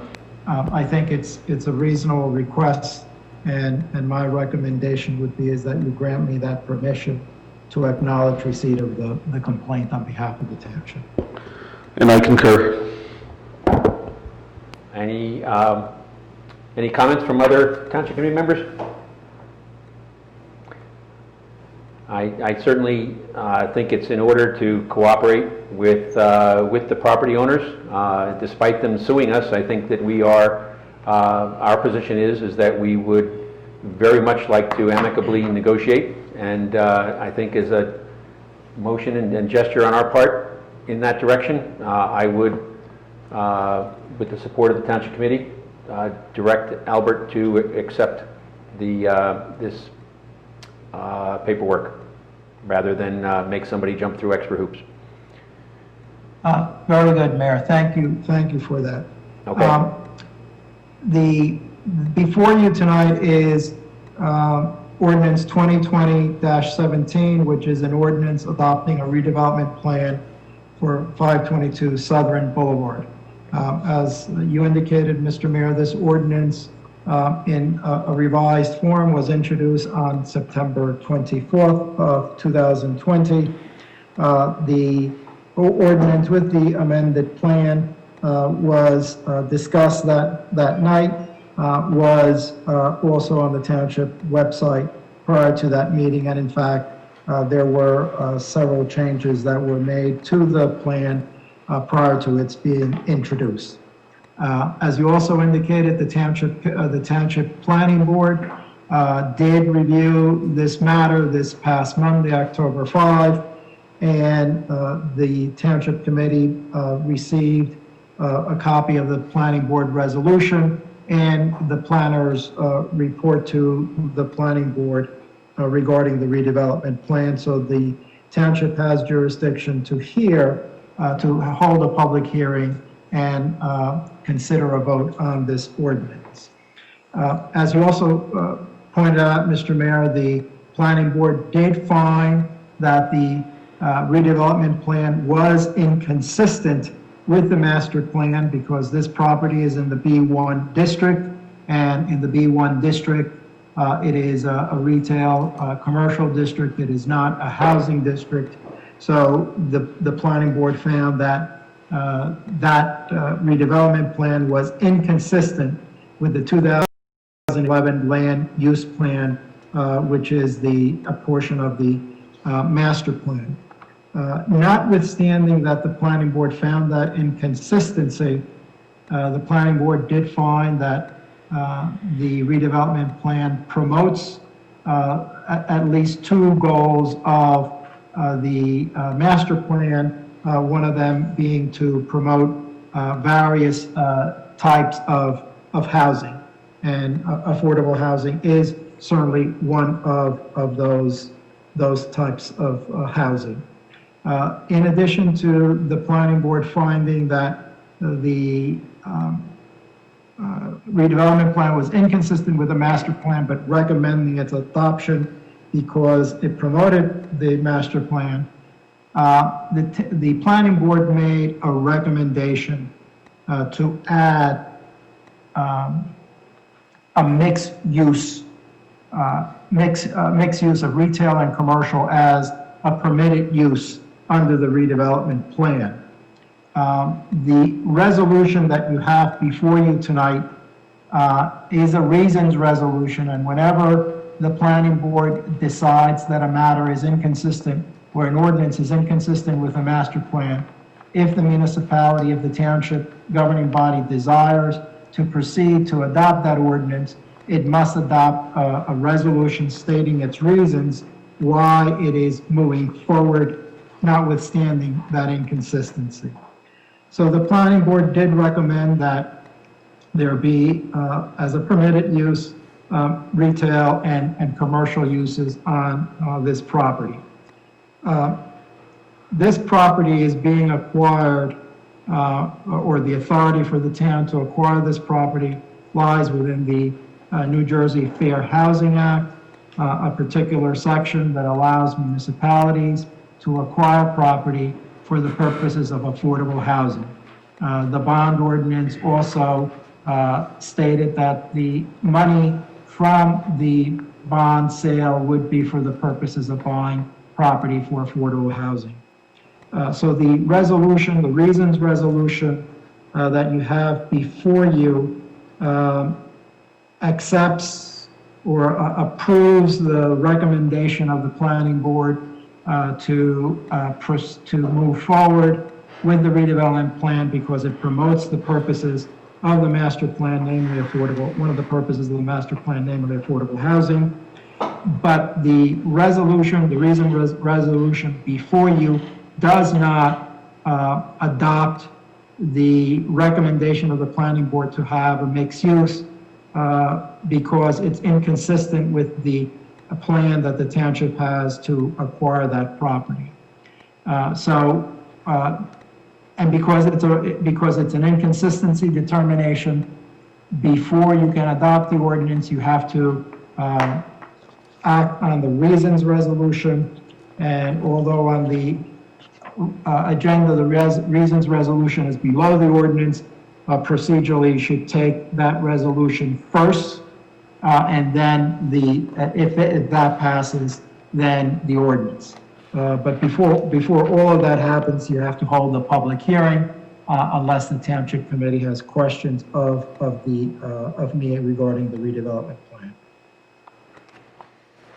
Does anybody have any questions for Albert at this time?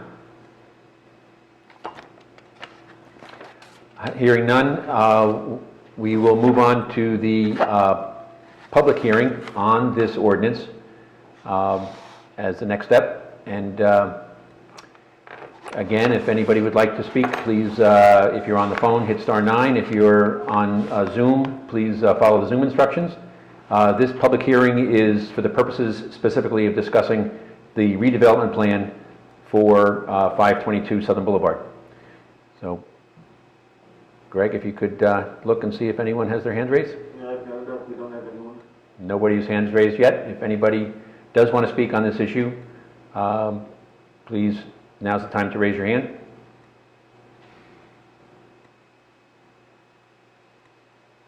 Still no one? Okay, seeing no one, we'll close the public hearing and we'll temporarily move on to the reasons resolutions. Take that first and then come back to the ordinance itself. If you would read the title of the reasons resolution. Resolution of the Township Committee of the Township of Chatham, County of Morris, State of New Jersey, stating the reasons for enacting ordinance number 2020-17, adopting a redevelopment plan for 522 Southern Boulevard, Block 128, Lot 2, on the Township tax map. Thank you, Greg. Any comments from members of the Township Committee? Questions? Greg, can we have a roll call? We need a motion. A motion and a second. Could I have a motion to adopt the resolution, the reasons resolution? So moved. And a second? Second. Thank you. Mrs. Ewald? Yes. Mrs. Fondaco? Yes. Deputy Mayor Ness? Yes.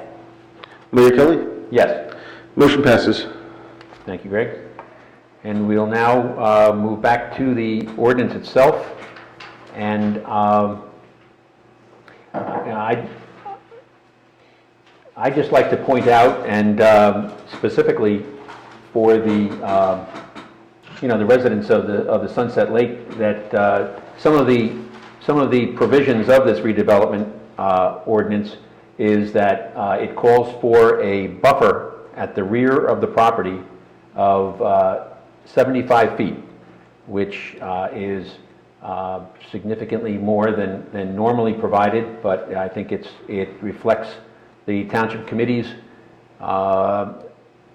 priority that it puts on the need for this separation between this property and the Sunset Lake neighborhood behind it. And, I hope as we go forward that the other steps that will be taken as it makes its way through the planning board will continue to reassure people that we share that concern.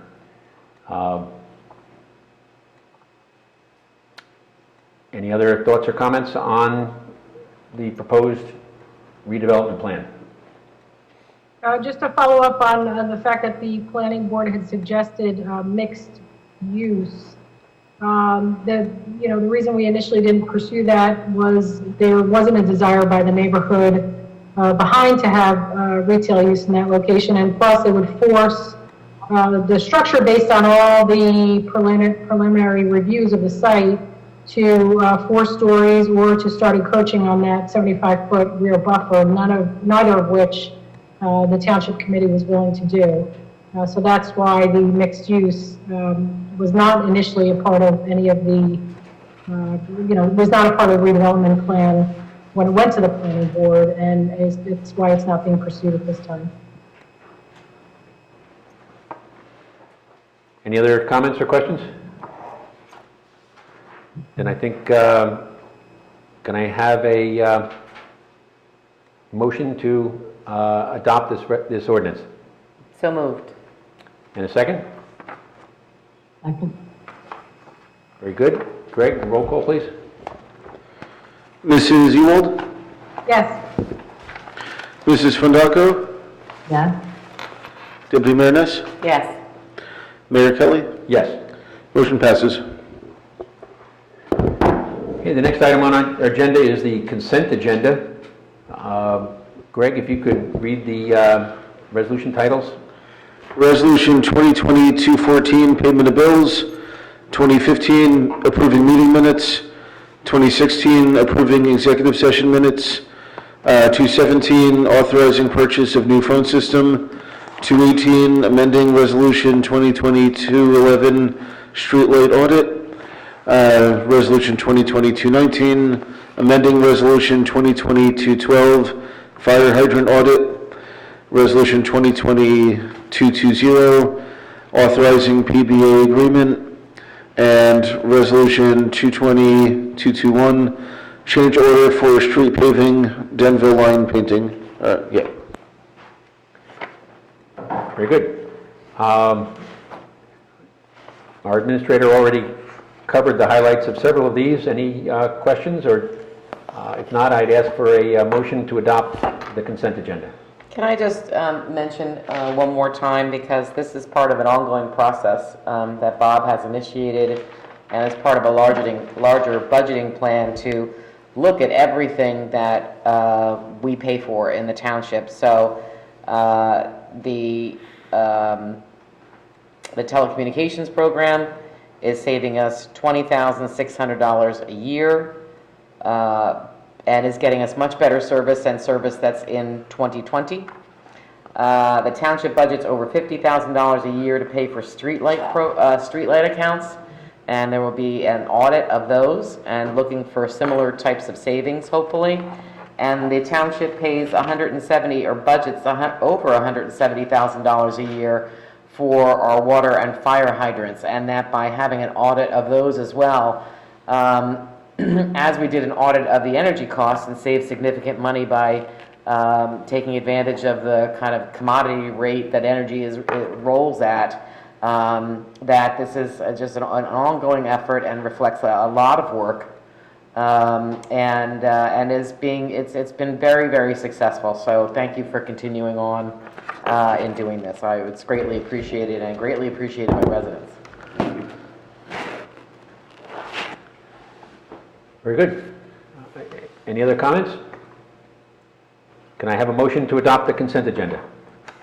So moved. And a second? Very good. Second. Mrs. Ewald? Yes. Mrs. Fondaco? Deputy Mayor Ness? Yes. And Mayor Kelly? Yes. Motion passes. Thank you. which brings us to our second hearing of citizen petitions. Again, this is a chance to raise your hand and speak on any issue that you choose. The floor is open. And For those of you that have hung in there, yes. I'm sure we had a big drop off at this point. And just a reminder, you have 5 minutes and one opportunity to use as much of that 5 minutes as you want.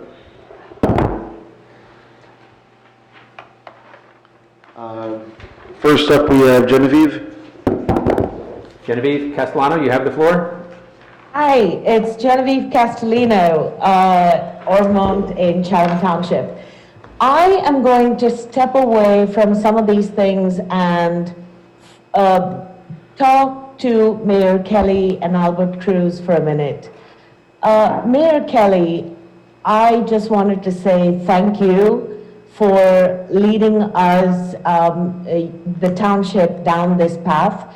There are many in the township and who show up at these meetings who love bombast and controversy, and you've been very calm, and you refuse to make a noise, and you refuse to step into the controversy, and you led steadily, and we are at a place where we are seeing a light at the end of the tunnel. And I'm sorry that more residents did not see that part of your leadership, which in my mind is so much stronger than the yelling and screaming that goes on at the mic and all the grandstanding and showboating on Facebook and community forums and that sort of thing. So I just want to take this opportunity to publicly thank you and sort of hope that many of the township residents will take a moment to go back and look at some of the meeting minutes and look at some of the videos and see your efforts to continuously explain to people that we were in a precarious position with litigation and operating without the ability to come out and say things, but really holding steady in the background. So thank you for that. I am terribly sorry that we won't be seeing you next year, but I did want to say this. And the other person I definitely want to speak to is Albert Cruz. You know, he's tried to explain these situations very calmly in the face of people yelling and screaming at him at the mic.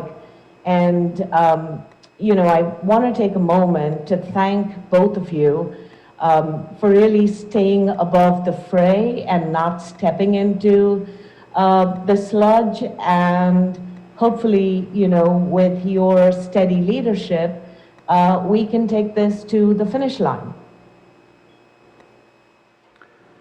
Well, thank you very much for those comments, and it definitely has been a group effort over many years. I hesitate to even name names because I'm sure I'll leave somebody out, but it definitely was a group effort over a long period of time, and it is very satisfying to see some significant pieces of it falling into place and reflecting the progress that's been put into it over a long period of time. So thank you. Thank you. Albert, is that the first time that you've ever received a compliment in public session? We should make note of that. I did. Let the minutes reflect, yes. I think there was one other time, but they're far and few between. That was the only hand raised. The only hand raised. Considering the hour, I'll move promptly to close the public session. Thank everyone who has hung in here up until this point. We have reached the end of our agenda. We do call for a executive session. I think we left it that we did have a few loose ends, hopefully brief ones, to tie up. So I would entertain a resolution to go into executive session. As a formality, I need to read the resolution. Resolution of the Township Committee of the Township of Chatham. I should have activated my camera. Resolution of the Township Committee of the Township of Chatham in the County of Morris, State of New Jersey, authorizing conference of the Township Committee with the public excluded. Whereas NJSA 10:4-12 of the Open Public Meetings Act permits the exclusion of the public from a meeting in certain circumstances, and whereas the Township Committee of the Township of Chatham is of the opinion that such circumstances presently exist, now therefore be it resolved by the Township Committee of the Township of Chatham, County of Morris, State of New Jersey as follows. 1, the public shall be excluded from discussion of the specified subject matter. 2, the general nature of the subject matter to be discussed is as follows. Litigation in the matter of the Township of Chatham for a judgment of compliance of its third round housing element and fair share plan, docket number MRS-L-1659-15, and B, litigation, Cronus Holdings LLC versus Township of Chatham et al., docket number MRS-L-2024-20. It is anticipated that the minutes on the subject matter of the executive session will be made public upon conclusion of the matter under discussion, and in any event when appropriate pursuant to NJSA 10:4-7 and 4-13, the committee will come back into regular session and will not take further action. This resolution shall take effect immediately. Thank you, Greg. Can I have a motion to adopt? Mr. Mayor, just to emphasize that last portion of the resolution, you will come back into open session, but no further action will be taken. The only action that will be taken is to adjourn the meeting. Thank you. Thank you, Alan. A motion to adopt, please? So moved. And a second? Second. Very good. All those, or Greg? Mrs. Ewald? Stacy? She's on mute. Oh, you're on mute, Stacy. All right, I forgot, yes. Mrs. Fondaco? Yes. Deputy Mayor Ness? Yes. And Mayor Kelly? Yes. And I will email the committee members and Mr. Cruz the Zoom information for the executive session. Thank you. Good night, everyone. Thank you very much for participating. Good night now.